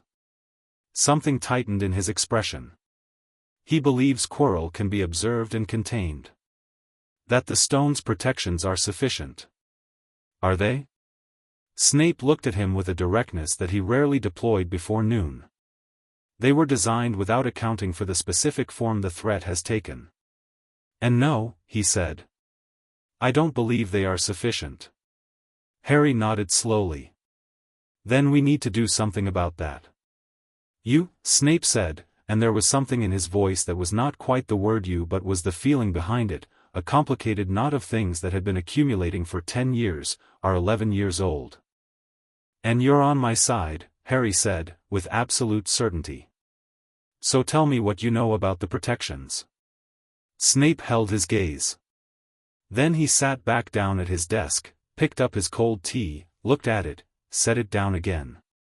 The stone is at the end of a series of enchanted challenges in the third-floor corridor, he said. 7 protections. Various professors contributed. I was asked to add one. A pause. I added one that I know how to pass. I was under the impression others did the same. Others probably didn't know each other's protections could be passed, Harry said. No, Snape said. But you might be in a somewhat different position. Harry thought about the castle. About the rooms that opened for him. About the way the Founder's magic and his magic sat in the same register, woven together in a way that even Flitwick didn't fully understand yet. About the fact that he'd been in the third-floor corridor twice, just walking through, not exploring, and both times the doors along it had opened as he passed without him touching them. Yes, he said. I might. This conversation, Snape said carefully, did not happen. Of course not, Harry said. He stood up. One more thing.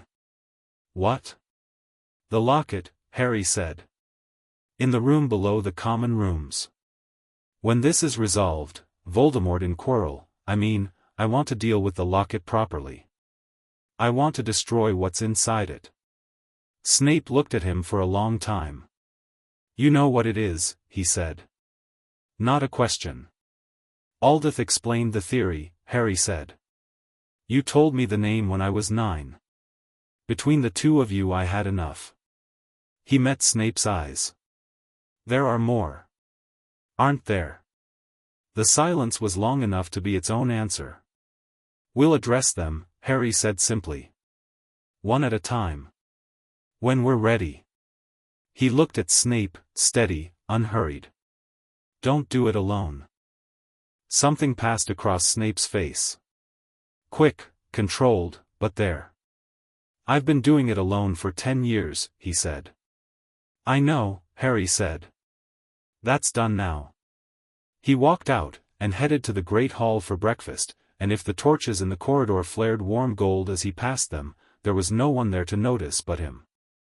Classes started on Thursday, and Harry moved through them the way he moved through most things, fully present, genuinely interested, entirely unbothered by the fact that most of what was being taught he already knew. Not all of it. Hermione knew more raw theory than he did in Transfiguration and Charms. She'd read more books than anyone their age, possibly more than most adults, and her retention was extraordinary. Ron had a strategic intelligence that revealed itself in small flashes, a question in defense against the dark arts that cut straight to the structural weakness in Quirrell's position, which made the possessed professor flinch in a way nobody else seemed to notice. Neville knew things about plants that Sprout sometimes looked surprised by, things he'd clearly absorbed from a childhood spent in his grandmother's gardens and that lived in his hands more than his brain. Harry paid attention to all of it. He also paid attention to Quirrell during defense class, sat 3 rows back and to the right, in the seat that gave him the clearest angle on the back of the turban, and spent the lesson doing 2 things simultaneously, listening to the lecture and reading the dark magical signature beneath it. What he felt, over the course of 50 minutes, was a consciousness that was fractured but coherent, like a mirror that had been broken and reassembled slightly wrong. It was intelligent. It was watching the room. And it was specifically, precisely, focused on him. He let it focus. He didn't shield. He'd learned from the room below the common rooms that the better response to this particular kind of watching was not to hide from it but to let it see exactly what you chose to show it. He thought very deliberately about first-year coursework and the feast and the Quidditch pitch, and he felt the watching consciousness slide over all of it, find nothing useful, and settle back into its Quirrell-shaped container in something that felt like frustration. After class, walking out into the corridor, Hermione fell into step beside him. Ron took the other side. You were doing something in there, Hermione said. Paying attention, he said. Both things at once, she said. I could see it. Your eyes go a particular way when you're doing 2 things. He glanced at her. That's worryingly perceptive. Thank you, she said, entirely sincerely. What were you doing? Showing him what I wanted him to see, Harry said. Ron said, him. Harry just looked at him. Right, Ron said. Okay. A beat. This is going to be quite a year, isn't it? Probably, Harry said. Brilliant, Ron said, with the grin that Harry was already starting to recognize as his specific response to things that were frightening and interesting in equal measure. Utterly terrifying, but brilliant. They walked down the corridor together, 3 first years in September, the castle warm around them, its old magic alive in the walls, patient and certain, waiting to see what they'd do next. Chapter 4, The Stone and the Shadow. The thing about living in a castle for 10 years was that you learned how it breathed. Not metaphorically, Harry meant it literally. The castle had rhythms. Dawn brought a particular quality of expansion, like the stone releasing the cold it had held all night. Midday was still and contained, everything pulled inward, the magic resting. Evening opened differently than morning, slower, warmer, more lateral, spreading through the corridors like something settling into itself. And deep night was its own country entirely, the castle most itself when it was empty of everyone but the few people it had decided to trust with its quiet. Harry knew all of these states. He'd grown up in them the way other children grew up in seasons. Which was why, on the 14th of October, at 2 in the morning, when the castle went wrong, he knew it immediately. He was awake. He was often awake at 2 in the morning, not from insomnia but from the particular constitution of someone whose interior life was busy enough to occasionally resist sleep. He was reading, sitting cross-legged on his bed in the room McGonagall had given him, a book on advanced magical theory open in his lap, when the quality of the stone around him changed. Something was in the third-floor corridor. He didn't hear it. He felt it, the castle's equivalent of a flinch, a tightening in the deep foundation magic that meant something was where it shouldn't be.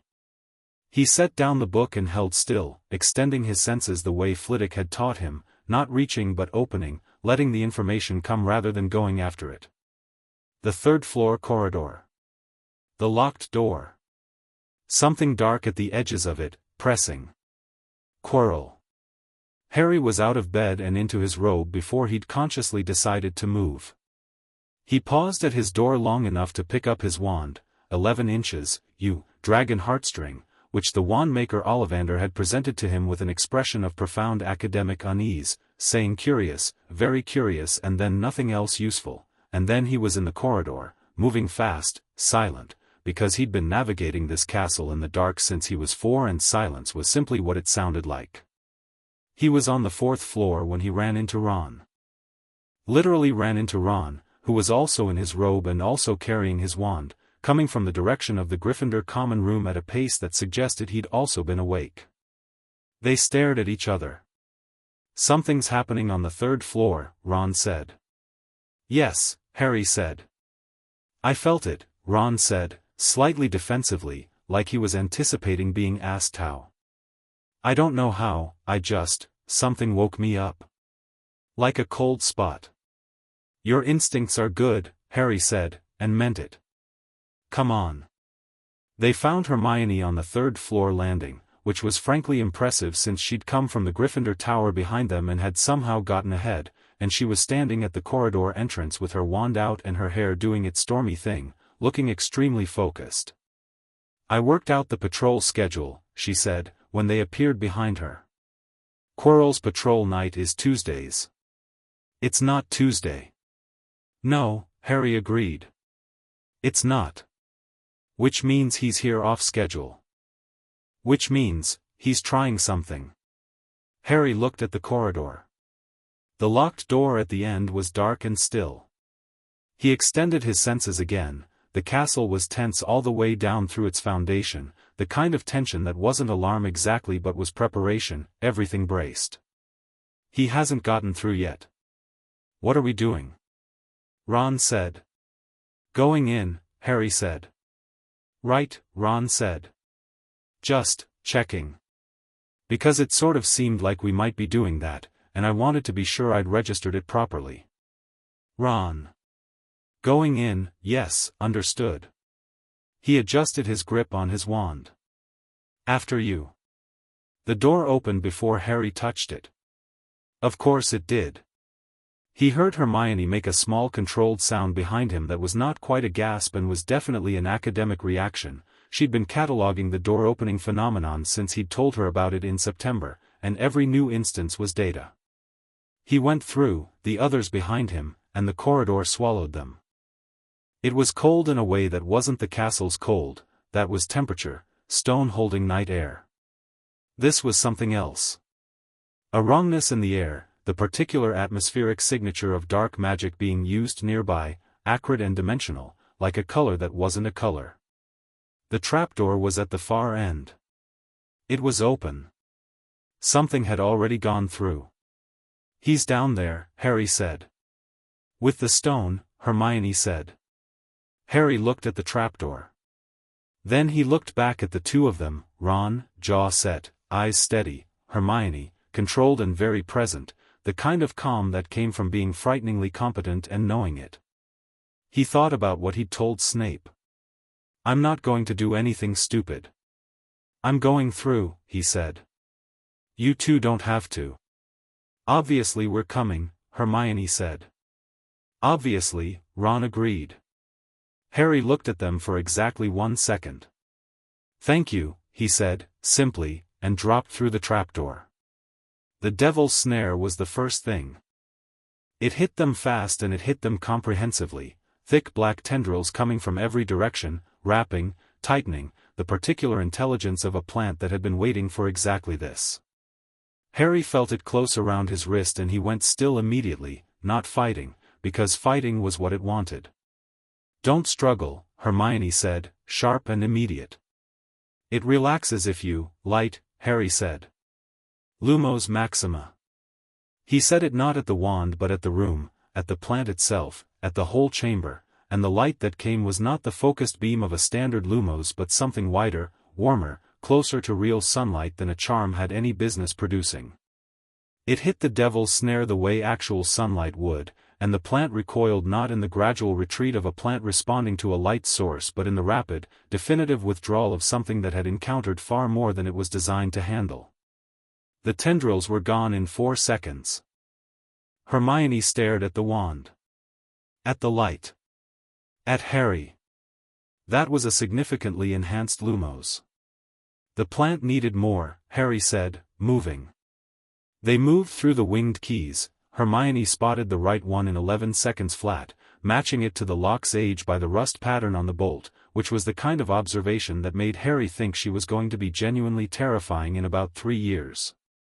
Ron caught it on his second pass, because Ron's spatial tracking was extraordinary and once he'd identified the target he flew the borrowed broom with an economy of movement that was just efficient athleticism, nothing wasted. The key was in the lock before it knew what was happening. The chess room stopped them. The chessmen were massive, white marble, and the pieces were already arranged in a mid-game formation that was not random. Someone had come through here before them. Someone had already played a passage through. The black pieces were missing a knight and both bishops, which meant the path had been forced through a specific line. Quirrell played through, Ron said, looking at the board. But the pieces reset after each passage, Hermione said, frowning at the board. The enchantment cycles the game. So they reset against us, Harry said. The White Queen turned her marble head and looked at them. Ron stepped forward. He stood at the edge of the board and looked at the pieces, really looked, with that quality of stillness he had when he was thinking hard, the way his eyes moved across a problem as if it were a physical terrain he was walking through. Harry watched him and said nothing, because this was Ron's thing and stepping on it would be wrong. I can get us through, Ron said. I need to take the knight. Hermione, you take bishop. Harry, you don't touch the board. Why not? Harry said. Because if I'm right about the enchantment, Ron said, it reads magical signature. Someone already came through with a signature the board recognized. It'll fight harder against someone unfamiliar. And your signature, He glanced at Harry, is probably going to do something we don't have time for. Harry looked at the board. He extended his senses. The chess enchantment was bright and formal and rule-bound, the magic of a contest, which had its own particular flavor. Ron was right. It would read his magic as multiple things, as all four houses, and the board's logic was binary, white and black, and encountering something that was fundamentally neither might produce a response that nobody wanted to manage in the middle of the night. Smart, he said. Ron didn't preen. He was already moving, picking up the white knight piece and stepping into its position on the board, and the game began. It was, Harry thought, watching Ron direct it from inside the board, one of the more extraordinary things he'd seen. Ron wasn't playing defensively, wasn't trying to minimize damage or find the safest path. He was playing offensively, forcing the black pieces into positions where they couldn't threaten him without sacrificing their strategic core, moving Hermione's bishop in clean diagonals that cut off the queen's lines, keeping himself central and mobile. The black pieces were good. The enchantment was designed to be a genuine obstacle. Ron was better. He took 4 hits. A rook caught him across the shoulder in the third exchange, hard enough to stagger him, and a pawn managed a glancing blow to his forearm. He didn't stop. His directions came clear and fast, and Harry watched Hermione follow them with the trust of someone who had already understood that Ron's chess intelligence was not a small thing, and 6 minutes after the game began, the white king toppled, the black pieces stood down, and the path was clear. Harry was beside Ron immediately. How bad? Fine, Ron said, the word deployed at the speed of someone who used it regardless of truth. Ron. It hurts, Ron allowed. But it's not. He rotated his shoulder experimentally, grimaced, continued rotating. Not broken. I'm coming. Nobody said you weren't, Harry said. They went through. The troll was unconscious, already dealt with, a clean stunning spell, which told Harry something about Quirrell's competence with a wand even if it told him nothing good about anything else. The potions room beyond it was still, the bottles in their row on the table, a riddle on parchment. Hermione read it in 45 seconds, pointed to 2 bottles, and said, "This one goes forward. This one sends you back." She paused. "There's only enough for one." Harry looked at both bottles. He looked at the door ahead and the door behind. "You two go back," he said. "Harry," Hermione started. "Listen." He turned to face them properly. "I need you to go back. Not because I don't want you here, because there are things I need to do in that room that are going to be easier if I'm only managing myself." He looked at Hermione. "Go back up. Find McGonagall. Tell her everything. Tell her Quirrell, tell her Voldemort, tell her the stone. She needs to know right now." Hermione looked at him with an expression that was several emotions occupying the same face in rapid sequence. Then she said, "You knew this was coming." "I've known since September," he said. "Tonight is earlier than I expected. I wasn't quite ready, but," he looked at the door. "It's happening now." "Be careful," she said, with the fierceness of someone for whom careful was not a soft word. Ron said nothing. He held Harry's gaze for a moment, and what passed between them in that moment was nothing so articulate as words. It was something that existed in the particular friendship of people who had understood each other quickly and trusted the understanding. Then Ron stepped back, and nodded once, and that was everything. Harry took the bottle, drank it, and walked through the fire. The last room was cold. Not the castle's cold, not the dark magic cold from the corridor. A different kind, still, total, the cold of a space where something had been wrong for so long that temperature had become a symptom of it. Quirrell was standing in front of the mirror of Eriste. Harry had known about the mirror. The castle had shown it to him, in the way the castle showed things, a half-dream, a door that opened somewhere he hadn't expected, a room that hadn't been there the previous week. He'd stood in front of it once, at age 8, and seen his parents, Lily and James, bright and real and solid, standing just behind him in the reflection. He'd looked at them for a long time. Then he'd stepped back and said, very deliberately, "That's what I want, not what I have," and walked away, which had been the hardest thing he'd done at that point in his life and which had left him quietly devastated for about 3 days before Pomona Sprout had found him in the greenhouse and not said a single word about what she could plainly see and instead taught him to propagate Flitterbloom, which had helped. He understood the mirror. He understood what it did and what it was for. He stood in the doorway of the last room and looked at Quirrell standing in front of it, and he thought, Quirrell can see what he wants. But wanting and getting are the design of this thing. Quirrell heard him. He turned slowly, and there was something in the movement that was wrong, too smooth, too deliberate, like the body was being directed by something that didn't quite have the full use of it. The man's face was pale and sweating, the eyes bright with a fever that wasn't illness. "Harry Potter," Quirrell said. His voice had the doubled quality Harry'd felt all term, two things speaking in close enough overlap to almost sound like one. "You shouldn't be here." "Probably not," Harry said, walking into the room. "But here we are." "You're 11 years old," Quirrell said. "People keep saying that," Harry said. He stopped about 10 feet from the mirror, to the side of it, not in front of it. "Where's the stone?" Quirrell's head tilted, not fully his own movement. "The boy wants to negotiate." The doubled quality had shifted, the second voice more dominant now, the thinner one, the older one. "Interesting." "I'm not negotiating," Harry said. "I'm asking a question before I make a decision." "What decision?" Quirrell said, or the thing behind Quirrell said. "Whether to do this the easy way or the hard way," Harry said. He felt the presence at the back of the turban fully extended now, its full consciousness engaged, pressing at the edges of the room. It was looking at him. Not looking for weakness, it had stopped that fairly quickly. There was something in the quality of what it had found when it looked for weakness in Harry that had changed the way it searched. It was looking for understanding. Trying to read him the way you read something genuinely unfamiliar. "You know what I am," the thing said, through Quirrell. "I know what you were," Harry said. "Tom Riddle. Half-blood, like me. Orphan, like me." He kept his voice even. "Grew up feeling like you didn't belong anywhere, and decided the solution was to make everything belong to you." Silence. "That's not a comparison," Harry said. "I'm not saying we're the same. I'm saying I understand the logic. And the logic is wrong." "Is it?" The voice was sharp now, fully dominant over Quirrell's own register, the other man just a shell, a borrowed coat.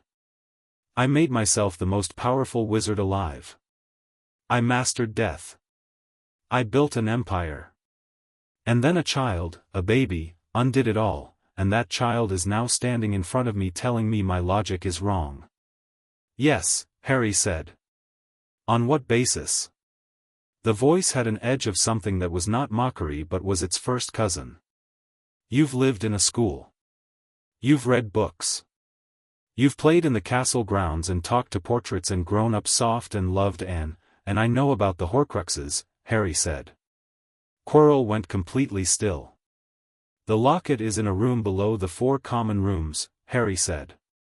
"I've known about it since I was 9. I know about the diary. That one's in Malfoy's possession, or was, and we'll deal with it.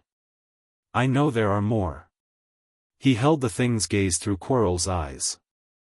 "I know what you did to yourself. I know how many pieces." The temperature in the room dropped another degree. "You," the thing said, and the word was different now, stripped of the performance, the arch projection, the voice of someone accustomed to monologuing. Just the word, raw and immediate. "How?" "The castle told me," Harry said. "The castle knows what lives in its walls. Including what shouldn't." The consciousness behind Quirrell's eyes recalculated. He could feel it, the turning of something vast and intelligent and deeply frightened, though it would rather die again than acknowledge the fear, running through its options the way a chess master runs through positions, looking for the line that worked. The stone, it said. Give me the stone and I'll restore myself and I'll go. I'll leave the school. I'll leave you. You have your life ahead of you, don't spend it fighting a war you don't understand yet. I understand it fine, Harry said. You're 11, the war isn't about me, Harry said. It never was. You made it about me because the prophecy gave you a target and you needed a target, and I think if you're honest, truly honest, the way you maybe haven't been with yourself since you were a boy in an orphanage, I think you know that. Silence. Very long silence. You speak like someone who has had 10 years of safe and comfortable mentorship, the thing said, and there was something new in its voice now, something that was the true thing, the deep thing, the thing underneath the monstrousness that had started there before the monstrousness. You have no idea what it costs to be what I am. No, Harry said, honestly. I don't. And I'm not going to pretend I do. He held the eye contact, steady, not aggressive, not soft. But I know what it cost you. And I know it didn't have to cost that much. Another silence. Then Quirrell moved. Not toward the mirror, toward Harry, fast, with his wand up, a spell coming in 3 stages, first a stunner, then a binding, then something dark and structural that was not one of the named curses but was adjacent to them, the kind of spell that didn't appear in textbooks and came from a much older and less regulated tradition. The thing behind him was done talking. Harry moved the stunner aside with a flick of his wand that redirected rather than blocked, let the energy go past him, into the wall. The binding he dissolved with a word he'd learned from Aldith at age 6, an old cancellation charm in the old language that cut through magical bindings the way scissors cut thread. The third spell he simply didn't let reach him, not with a specific counter, but with the whole castle thing, the foundation layer magic responding to his need, the stone around him briefly, entirely alive with the warmth of 4 overlapping protective enchantments that had been sleeping in the walls for 1,000 years and were very much awake right now. Quirrell stopped. The protections around Harry were visible, barely, at the edges of normal magical perception, but there, for shimmering layers, each a different color, each moving slightly differently, like the 4 torches on the night he arrived, and the effect of them all together was something warm and full and completely, absolutely solid. The thing behind Quirrell's eyes looked at it. And for the first time, Harry felt something shift in the quality of its presence, not fear, not defeat, but something more fundamental. Recognition. What are you? It said. Someone the castle chose, Harry said. A long time ago. He walked forward. Quirrell raised his wand again, but with less certainty now, the borrowed hands not fully his and the thing directing them facing something it had never encountered in 50 years of warfare and power and the building of elaborate, terrible strength. Something it had no framework for. Harry reached out and put his hand on Quirrell's arm. He didn't do it to fight. He did it because the castle's warmth was in him and around him and he could feel, with absolute clarity, that what lived inside Quirinus Quirrell was a thing that had been trapped in darkness and desperation for 10 years, a piece of a person who had once been a boy as alone as Harry had ever almost been, and he was not going to destroy it the way you destroyed a threat. He was going to do something different. He was going to refuse it. Not the way you refuse a demand. The way a person of absolute internal solidity refuses to be unmade by something, not by fighting it, not by matching its force, but by being so entirely, completely, unequivocally themselves that the thing trying to unmake them simply finds no purchase. He held the arm, and he thought, I know what you are. I know what you wanted and why you wanted it and where it went wrong. And I am telling you, right now, from everything I am, this is finished. This particular story is finished. The thing hit him. He felt it, an immense, shattering force of will, the full consciousness of Voldemort, everything that had survived and scraped and clawed its way through a decade of less than nothing, crashing against him with everything it had. It didn't move him. Not an inch. He stood in it, warm and certain and specifically himself, and the force passed through him and past him and dissipated into the stone, which absorbed it the way it absorbed everything, with the patient indifference of something that had stood for 1,000 years and intended to stand for 1,000 more. Quirrell screamed. It was not a clean sound. It was the sound of two things separating that had been fused together in dark ways, the man's own scream and the thing's scream, different registers, pain and rage, and underneath all of it, briefly, unmistakably, something that was neither. The smoke rose from Quirrell's arms, his face, his hands where Harry was touching them, and it was not painful for Harry. He'd expected it might be, had braced for it, but it was like holding something that was burning away from the inside, and what burned was not Quirrell but the thing inside him, peeling loose, losing coherence, the fragment of a soul that had nowhere left to go and no container that would hold it here. It left through the ceiling. There was no other way to describe it. The smoke went up, and the cold in the room went with it, and Quirrell collapsed and Harry caught him, caught the man, the actual man, who was unconscious and who looked, without the possessing presence, astonishingly ordinary and young. Harry stood holding an unconscious professor in a room full of dying echoes, breathing. He looked at the mirror. The mirror of Ariste showed him himself. Just himself, standing exactly where he was standing, looking back. No additions. No wishes. Just the present tense, exact and clear. He felt the stone in his pocket. He looked down at it, didn't remember putting his hand in his pocket, but there it was, warm and heavy and somehow fundamentally uninterested in its own importance. The mirror had given it to him because he'd looked at his reflection and not wanted anything beyond what he already had. He thought about Flamel.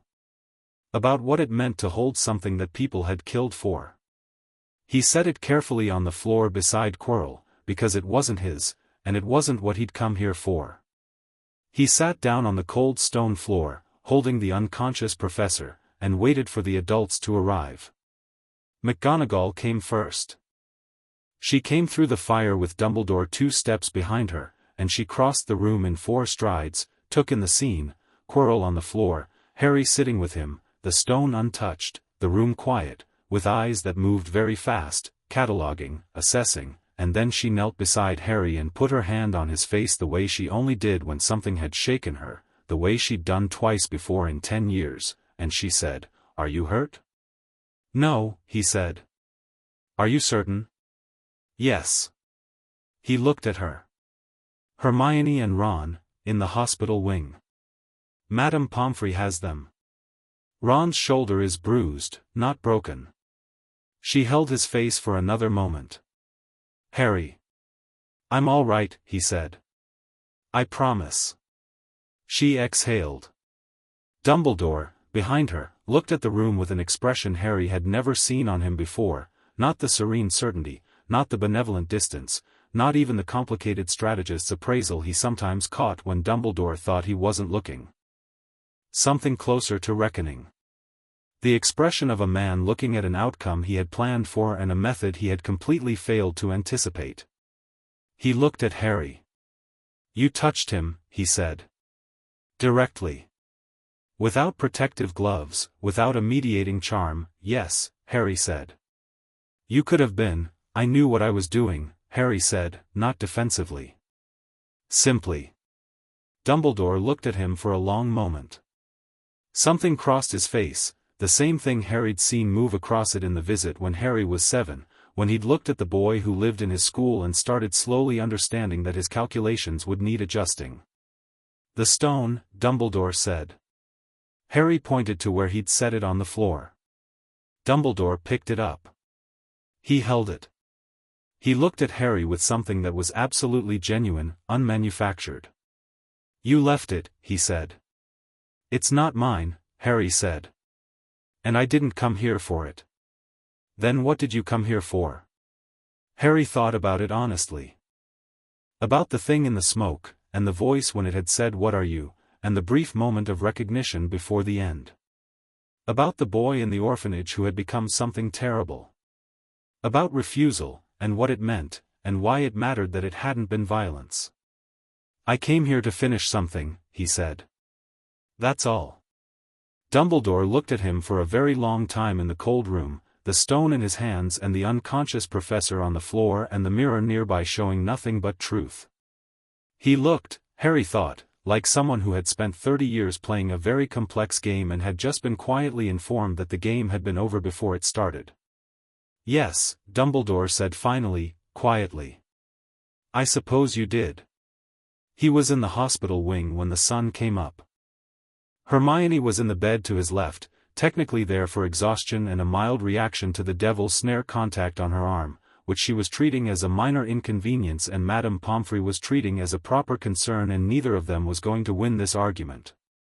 Ron was in the bed to his right, his shoulder wrapped, reading a Quidditch magazine with the focused intensity of a person who had decided to feel fine about the night they just had and was using sport reporting to facilitate this. "He's gone," Ron said, without looking up from the magazine. "The piece of him that was in Quirrell," Harry said. "Yes. But no," Harry said. "Not all of him. There are other," he stopped. Looked at Hermione, who had her eyes open and was listening. "We talked about this. September. The things in the castle," Hermione said. "And elsewhere." "Yes." A long pause. "One at a time," Ron said, turning a page of his magazine with the ease of someone absolutely committing to a thing. "That's what you said, right? One at a time." "Right," Harry said. "Okay." Ron turned another page. "This can wait until second year?" "Some of it might not," Harry said honestly. "Right." Another page. "But some of it will." "Yes," Harry said. "Some of it will." Ron put the magazine down and looked at the ceiling. Hermione was looking at it too. Harry looked at it with them, the white hospital wing ceiling, ordinary and clean in the early September light that was now early morning September light, and outside the window he could see the grounds beginning their morning, the lake going from grey to silver, Hagrid already moving somewhere below, the enormous and different beautiful machinery of the school that had been his home for 10 years. "You were brilliant," Hermione said, to the ceiling. "You both were," Harry said. "The chess," Ron said, and there was something in it that was not quite pride but was what pride felt like when it was working through a layer of performed modesty. "The chess was extraordinary," Harry said. A pause. "I'd like," Hermione said, "to go back to classes on Thursday." "It's Tuesday," Ron said. "Which gives me Wednesday to finish the essay on switching spells that I haven't been able to concentrate on." "We nearly died," Ron said, pleasantly, like he was noting the weather. "We didn't," Hermione said. "And the essay is due Friday." Ron looked at Harry over Hermione's bed. Harry looked back. "She's going to be terrifying," Ron said. "I know," Harry said. "I'm counting on it." Hermione ignored both of them with tremendous dignity, and outside the window the morning happened, and the castle breathed its slow dawn breath, and Harry lay back in his hospital bed and felt the stone around him warm and alive and old, and thought, Round 1. Chapter 5, The Heir Speaks. The summer between first and second year, Harry stayed at Hogwarts. This was not unusual. He'd spent every summer at Hogwarts, all 10 of them, which meant he had a particular relationship with the school in its empty state that no other student could claim. The castle without its population was a different creature, quieter in some registers, louder in others, the portraits more talkative without competition, the staircases doing things they'd never attempt with 500 students on them. The grounds stretched out fully into themselves in July and August, the lake going glassy and deep, the forbidden forest pushing its green right up to the edge of legitimate territory. He liked it. He'd always liked it. But this summer had a different quality. He spent most of it in the room below the common rooms. He'd told McGonagall about the room properly in June, told her everything, the objects, the voices, the fourfold light, the locket and its occupant, and she'd sat with it in that particular way she had when information was large enough to require physical stillness to contain. Then she'd asked to see it. He'd taken her down. She'd walked in, looked at the 4 objects on the plinth, looked at the walls, looked at the sourceless light, and said nothing for a full 2 minutes. When she spoke it was carefully, each word placed with precision. "When you touch them," she said, all four? Yes, he said. And the wrong thing in the locket. Still there. She'd looked at the locket for a long time. Then she'd looked at him. I want Filius and Severus to see this, she said. And I want Dumbledore to see it last. Why last? Because I want the three of us to understand it before he starts interpreting it, she said, with the particular crisp directness she used when she'd already thought something through completely and wasn't interested in revisiting the reasoning. He'd smiled. She'd noticed and chosen not to comment. Flitwick arrived the next morning and spent 4 hours in the room doing nothing but standing still and crying softly at intervals, which Harry had learned to recognize as Flitwick's response to extraordinary magical beauty. He took extensive notes and at one point sat cross-legged on the floor directly in front of the diadem and said, in a whisper, Rowena herself, Minerva. This is her actual work. The resonance in this room this is foundational magic, genuine foundational magic, and it's been maintained for 1,000 years by, he looked at Harry. By you. By your magic sustaining the room simply by existing in proximity to it. You've been maintaining these enchantments since you were brought here. Without knowing. Harry looked at the room differently after that. Like a responsibility he'd been carrying without knowing its weight. Snape came alone, in the evening, and spent 40 minutes in the room without speaking to anyone. He examined the locket with the clinical detachment of a man who had been studying dark magic for 20 years, and at the end of 40 minutes he said, the fragment is weakened. Compared to what I've read of how these things present, this one is quieter. As if something has been limiting it.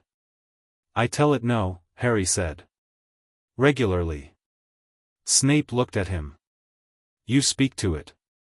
I tell it the terms, Harry said. It's not going anywhere. But it doesn't get to push. Another look, longer. That should not work, Snape said. And yet, Harry said. Snape turned back to the locket. We'll need to destroy it properly, he said. The fragment, not the object itself. The locket is a genuine Founder's artifact and deserves better than destruction. He paused. There are methods. Old ones. I've been researching since you were 9. I know, Harry said. I've seen the books on your shelf. The ones you never teach from. Snape said nothing. Thank you, Harry said. For the researching. The nothing from Snape had a different quality than usual. He destroyed the Horcrux in the locket on the 12th of July. Snape and McGonagall were there, and Flitwick, and Dumbledore, who had been told that day, who had sat in McGonagall's office and listened to the full account of the room below the common rooms with an expression of such complex feeling that Harry had watched it the way he sometimes watched the sky when a storm was doing something complicated. When McGonagall finished, Dumbledore had looked at Harry directly and said, You knew about this for 2 years. Yes, Harry said. Why didn't you tell me? I wasn't ready to, Harry said. And I knew you'd want to make decisions about it before I was ready for you to. Dumbledore absorbed this. It landed, Harry could see, not as criticism but as information, the specific kind of information that someone receives when they understand for the first time how they appear to someone paying close attention. I see, Dumbledore said. And then, quietly, I'm sorry, Harry. That you felt that was necessary. Harry looked at him. Thought about the letter on the Dursley doorstep. Thought about managing the information. Thought about 10 years at Hogwarts and what they'd made him. It's all right, he said, and he meant it with enough honesty that Dumbledore heard the meaning. But I'm telling you now. And going forward, we do this together. Dumbledore looked at him for a long moment with those blue eyes that saw more than they showed. Together, he said. Yes. The destruction itself was, compared to the long preparation, almost quiet. Snape led it, a ritual that combined Parseltongue and fire and a specific cancellation sequence that he'd assembled from 4 different obscure texts, and Harry spoke the Parseltongue component because only he could, speaking directly to the fragment in the locket in its own language, and what he said was not an attack but a release, a dissolution, an unmaking, delivered not in anger but in the same tone he'd used to open a locked door or let something caged go free. The fragment went without a fight. He thought about that afterward. The way it had, not resisted. Not at the end. Like something that had been holding on for so long that when given genuine permission to stop, it couldn't find the reason anymore. He sat in the room below the common rooms afterward, alone, with the locket clean and warm in his hand, and the fourfold light steady around him, and thought about Tom Riddle for a while. Not with sympathy exactly. Not with grief. With something more neutral and more true, the recognition that there were paths you could walk that made you into things, and the paths mostly started in choices so small you barely noticed you were making them. He set the locket back on the plinth. The room settled around him, warm, certain. He'd been thinking about the other Horcruxes all summer. The diary, he was fairly certain it was with Lucius Malfoy, slipped into Ginny Weasley's cauldron at some point that hadn't happened yet. He could feel it, the way he'd explained to Snape, like a splinter at the edge of his consciousness, a wrongness with a specific location and direction that he couldn't yet quite resolve into an address. He knew the diary existed. He knew it was a danger specifically to Ginny Weasley, and threw her to the castle. He knew it needed to be handled before it got near her. He'd asked Dumbledore about it. Dumbledore had gone still. "You can sense them," he said. "The other fragments." "Some of them," Harry said. "The ones the castle knows about. There's a connection, through the Founder's magic, between what lives in the walls and what's near the castle. The diary is near enough. The others, I get impressions. Directions." He paused. "I think there's something in a vault at Gringotts." Dumbledore had looked at him for a very long time, and Harry had watched him revise something in his calculations, not reluctantly, but with the specific painful grace of a very intelligent person discovering that someone else had arrived at their destination before them, by a different route, and was already making themselves at home. "I'll begin investigating Malfoy," Dumbledore said. "I'll leave that to you," Harry said. "But before the school year starts, not after. The diary can't get to the school." "Agreed," Dumbledore said. They hadn't managed it entirely in time. But they'd managed it better than the alternative. September came and the school filled back up, and Harry walked into second year the way he walked into most things, with his full attention already deployed, taking in the new variables, the changes, the version of Hogwarts that would exist this year with this particular population in this particular configuration. He noticed several things on the first day. He noticed that Draco Malfoy came back quieter. Not subdued. Malfoy was constitutionally incapable of subdued, he had the bred-in projection of someone who'd been taught that presence was a form of power and had believed it completely. But something had shifted over the summer, something with weight to it. He watched Malfoy at the Slytherin table during the feast and saw a boy who was performing his usual function with slightly less certainty in the performance, the way an actor hits their marks correctly while something offstage is distracting them. He noticed that Ginny Weasley, Ron's younger sister, who was starting her first year, had something with her. He felt it before he saw her clearly, the diary's signature, closer now, specifically present.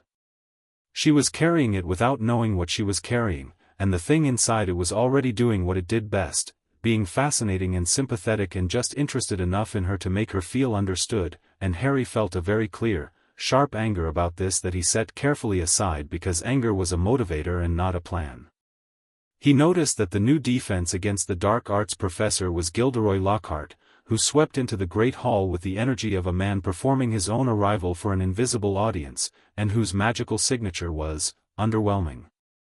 Charming, literally, there were several charmwork signatures active around him at all times, maintaining things. But beneath the surface, the substantive magical core was considerably less impressive than the hair suggested. He sat next to Hermione at the Gryffindor table and said, quietly, "What do you know about Lockhart?" She lit up, then visibly modulated the lit-upness, which was always interesting to watch. "I've read all his books," she said. "They're extraordinary." 7 first-place awards from the Dark Arts Defense League, 5 Order of Merlin, 3rd class, have you looked at the primary sources? Harry said. She stopped. What do you mean? The events he describes. The documentation behind them. Not his account, the original records from each location.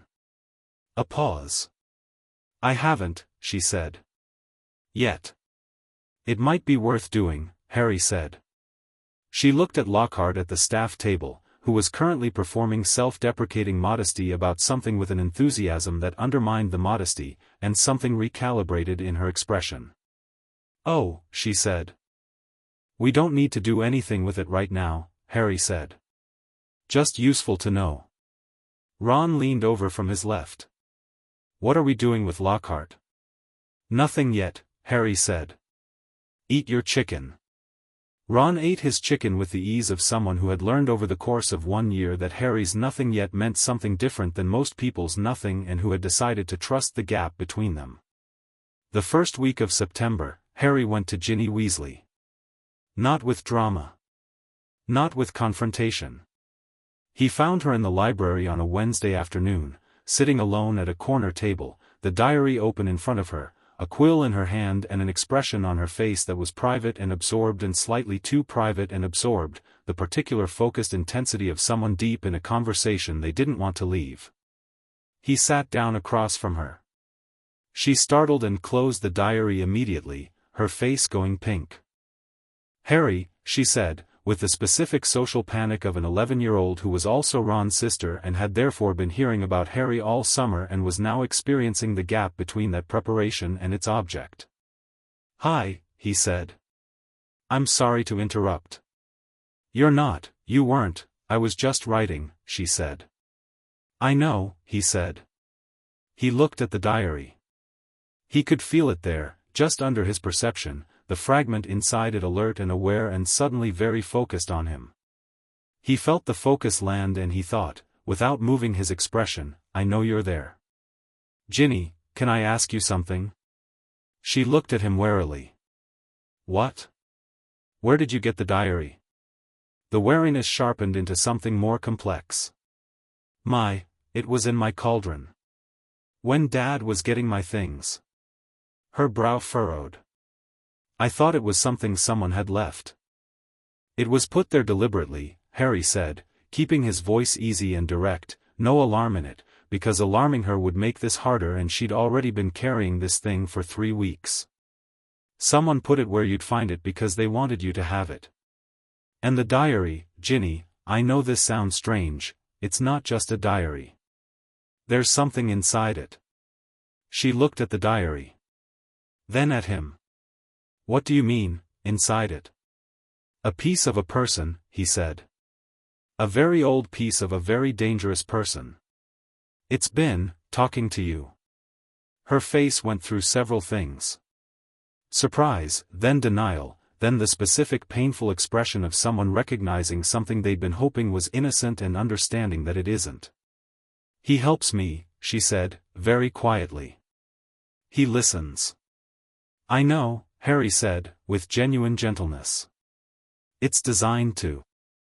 That's what makes it dangerous, it gives you something real and uses it. He held her gaze. Nothing you felt was wrong, Ginny. You felt what you felt. The thing in the diary is very good at finding what someone needs and being exactly that.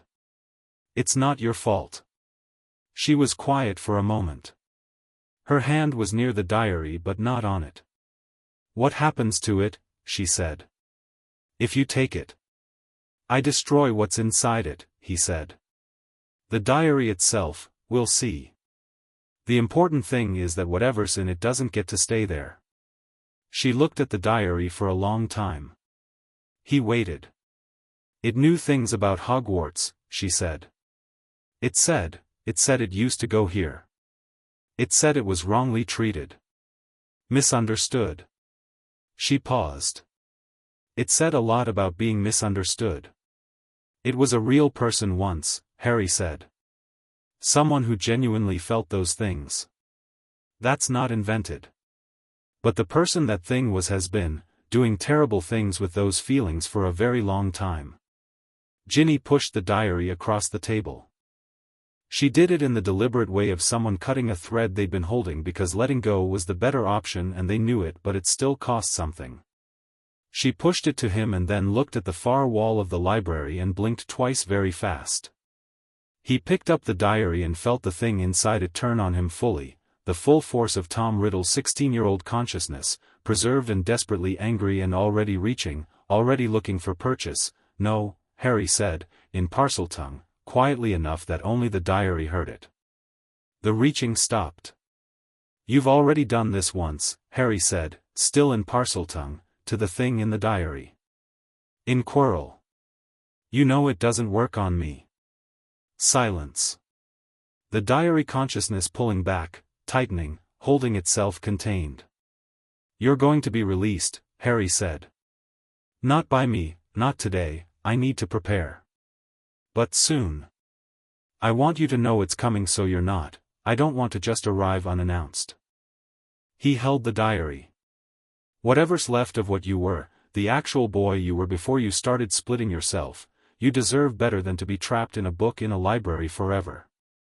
That part is ending." He wasn't sure the fragment understood the distinction he was making. He wasn't sure it cared. But he said it anyway. He looked at Ginny, who had been watching him with wide eyes. "It doesn't know much English," he said, which wasn't entirely true but was easier than explaining Parseltongue to a first year in a library. "But we understand each other." "You spoke to it," she said. "Yes." "What did you say?" "That it's going to be all right," he said. "Eventually." She looked at him with an expression that was a complicated mixture of things, gratitude and loss and something that was just the unsteady feeling of having a normal day suddenly become very unnormal. "Is it, though?" she said. "Going to be all right?"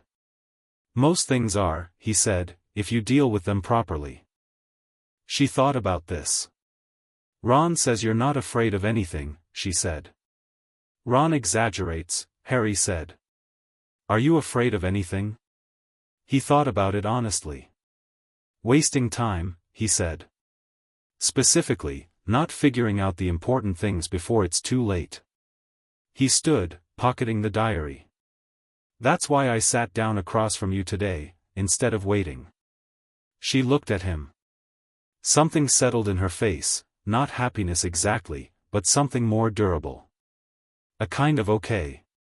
"Thank you," she said. "Eat dinner," he said. "Ron's already done 3 laps of the Great Hall looking for you." She almost laughed. It was a good almost. He gave the diary to Snape that evening, along with the location of Lucius Malfoy's drawing room, which the castle had helpfully clarified when he'd been standing in the entrance hall thinking about it hard enough. Snape took the diary, turned it over once in his hands, and set it on his desk. He looked at Harry. "The castle told you the location." "The castle knows a lot," Harry said. "It's been paying attention for 1,000 years." Snape's mouth compressed in what was not quite a smile but was adjacently shaped. "The Malfoy situation," he said carefully, "will need to be handled through appropriate channels. Dumbledore will need to be involved." "I know," Harry said. "I'm not going around him. I want him involved." He paused. "I want Lucius Malfoy held to account specifically, not just managed. Not shuffled aside. Held to account." Snape looked at him with something complicated in the look. "Lucius Malfoy has significant ministry influence. He planted a Horcrux on an 11-year-old girl," Harry said, with a clarity that was not anger but was what clarity looked like when it had very firm edges. "I don't care about his ministry influence." Another look. "Longer." "No," Snape said. "I don't imagine you do." He sent a message to Dumbledore that night. Harry didn't read it, but he trusted what it contained. The whispers started in October. They came, literally, from the walls, a sound that Harry heard and the other students heard and that carried, along every corridor, a quality that made people walk faster and speak quieter and unconsciously move to the center of the path away from the stone. A sibilant, drawn-out sound that was not quite words but was not quite not words either. Harry heard it clearly. It was a snake. A very old snake, a great snake, a basilisk. He knew the word because Aldith had told him about basilisks in the old days when the castle's founders had still been arguing about the proper magical regulation of dangerous creatures, and because the specific register of what he was hearing was serpent in the most fundamental sense, the deep ancestral language of snakes that existed below English and below modern Parseltongue. The basilisk was in the walls. In the pipes. He walked through the third-floor corridor on a Wednesday morning listening to it, and worked out from the direction and the depth of the sound that it was moving through the ancient plumbing system, a network that predated most of the castle's construction and that Harry had looked at on one of the castle's internal maps, a map that existed only as a shimmer in the foundation layer magic, accessible only if you were deep enough in conversation with the castle's awareness to see it. He found McGonagall in her classroom between periods. "There's a basilisk in the pipes," he said. She looked up from her desk. "I beg your pardon?" "Under the school. Moving through the plumbing system. It's very old, old enough to have been here since the original construction, possibly." He paused. "I think it's Slytherin's. I think the Chamber of Secrets is real." She held his gaze. "Harry, it's already moving," he said. "It was in the East Wing pipes this morning. It hasn't found a direct route to an open area yet, but the pipes don't all have petrification protection. If a student looks at it, how do you know what's in the pipes?" she said. "How are you hearing it?" "I'm a Parselmouth," he said. "It's speaking. Not to me specifically, it's not directing anything, it's just, present. Awake." Someone woke it up. He thought of the diary, now safely locked in Snape's private storage. The diary was supposed to do it. "We took the diary, but it was already partly activated." McGonagall stood up. "Dumbledore." "Yes," he said. "And quickly. And I want to be in the conversation." "You're 12, she said, not as an argument but as a notation. "I'm the only person in the school who can hear where it is and communicate with it," he said, in the same tone. "Also I know where the entrance to the chamber is." She stopped. "You know where, the bathroom on the second floor," he said. "Moaning Myrtle's bathroom. The sink with the snake. I found it in September when I was mapping the pipe network through the foundation layer." He looked at her.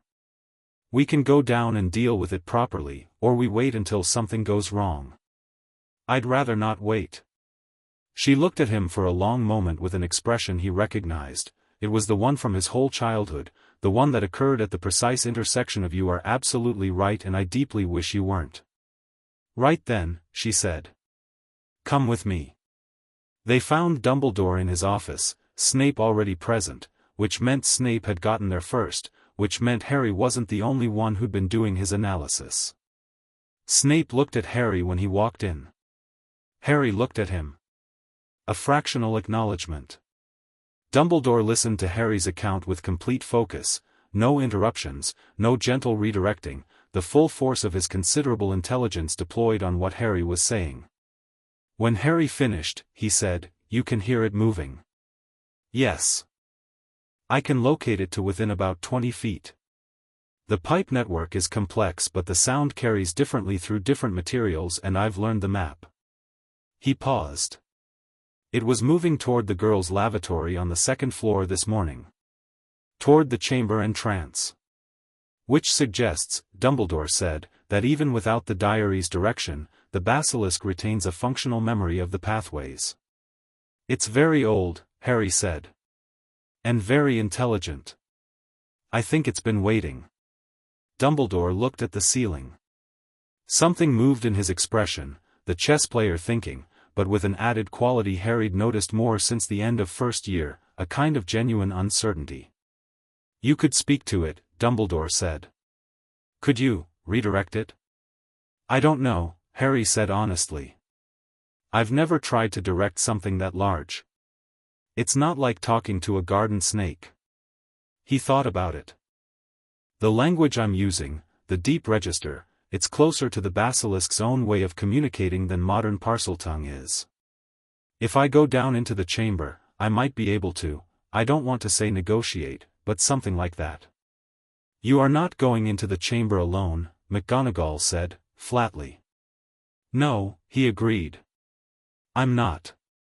Snape said, from his chair by the window, without looking up from whatever he was studying, I'll go. Everyone looked at him. He looked up. His expression was extremely controlled.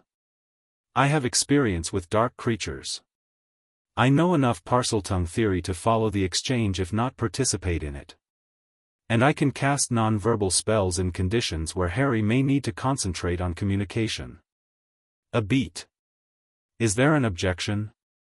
None from me, Harry said. McGonagall looked like she had several objections and was reviewing them to determine which were practical and which were maternal. She settled on neither. I'll be outside the entrance, she said. With the emergency protocol active. Agreed, Harry said. Dumbledore looked between them. Something in his face was warm and something in it was careful, and both things were real. Harry, he said. If the basilisk cannot be redirected, then we deal with it another way, Harry said. But I want to try speaking first. Before anything is hurt. He looked at Dumbledore directly. It's been in those pipes for 1,000 years because it was put there. It's following what it was made to follow. That's not, he paused. I want to try. Dumbledore looked at him for a long moment. Yes, he said softly. Of course you do. The chamber was real. He'd known it intellectually, but standing in it was a different thing. The long stone corridor with its carved serpents, the massive hall with the water on the floor, the pillars, the quality of age that was different from the castle's age, older and more specific and less benevolent, the stone here holding a particular coldness that spoke of purpose. At the far end, the statue of Salazar Slytherin rose from the dimness, enormous and precise, the work of someone who had believed completely in what they were building. The basilisk was coiled at its base. It was vast. He'd prepared himself for large, and the reality was beyond prepared. Green-black scales the diameter of dinner plates, a body longer than the hall's width, a head at rest that was larger than a full-grown man. Old enough that its scales had the texture of something that had stopped aging and started becoming geological. It lifted its head when he entered. He stopped. Kept his eyes carefully on the neck, not the face, not the eyes, side of the neck, which was not the kill zone even if its gaze was lethal. Behind him, Snape moved to his left and slightly back, wand out, which was exactly the right position and which Harry didn't have to ask for. The basilisk's head moved. It was reading him, not visually, it couldn't see him in this light without direct eye contact, but by vibration, by the magical signature, by the ancient snake sense that preceded eyes as a mechanism entirely. Harry opened his mouth and spoke. Not English. Not even modern Parseltongue. He reached for the deep register, the one he'd been learning from the walls for years, the one that existed in the stone of the castle and in the old portraits and in the garden snakes that had been his first teachers, and he said, in a language that had no comfortable parallel in anything written, something that translated, approximately, as, I am the heir of the one who placed you here. I am also the heir of the others. There is no master for you to answer to. The door is open. You are not required here anymore. The basilisk was very still. Then it spoke. It spoke for a long time, and what it said was complicated, not a simple beast response, not an instinct-driven reaction, but an actual account, and the account was 1,000 years of waiting, which was not a small thing to contain and not a small thing to hear. 1,000 years in these pipes, following the whispers of a consciousness that had been in the walls and then not been and then had come back and gone again and had never quite said the thing the basilisk was waiting to hear, which was, you are free, this is done, you can go. Harry listened to all of it.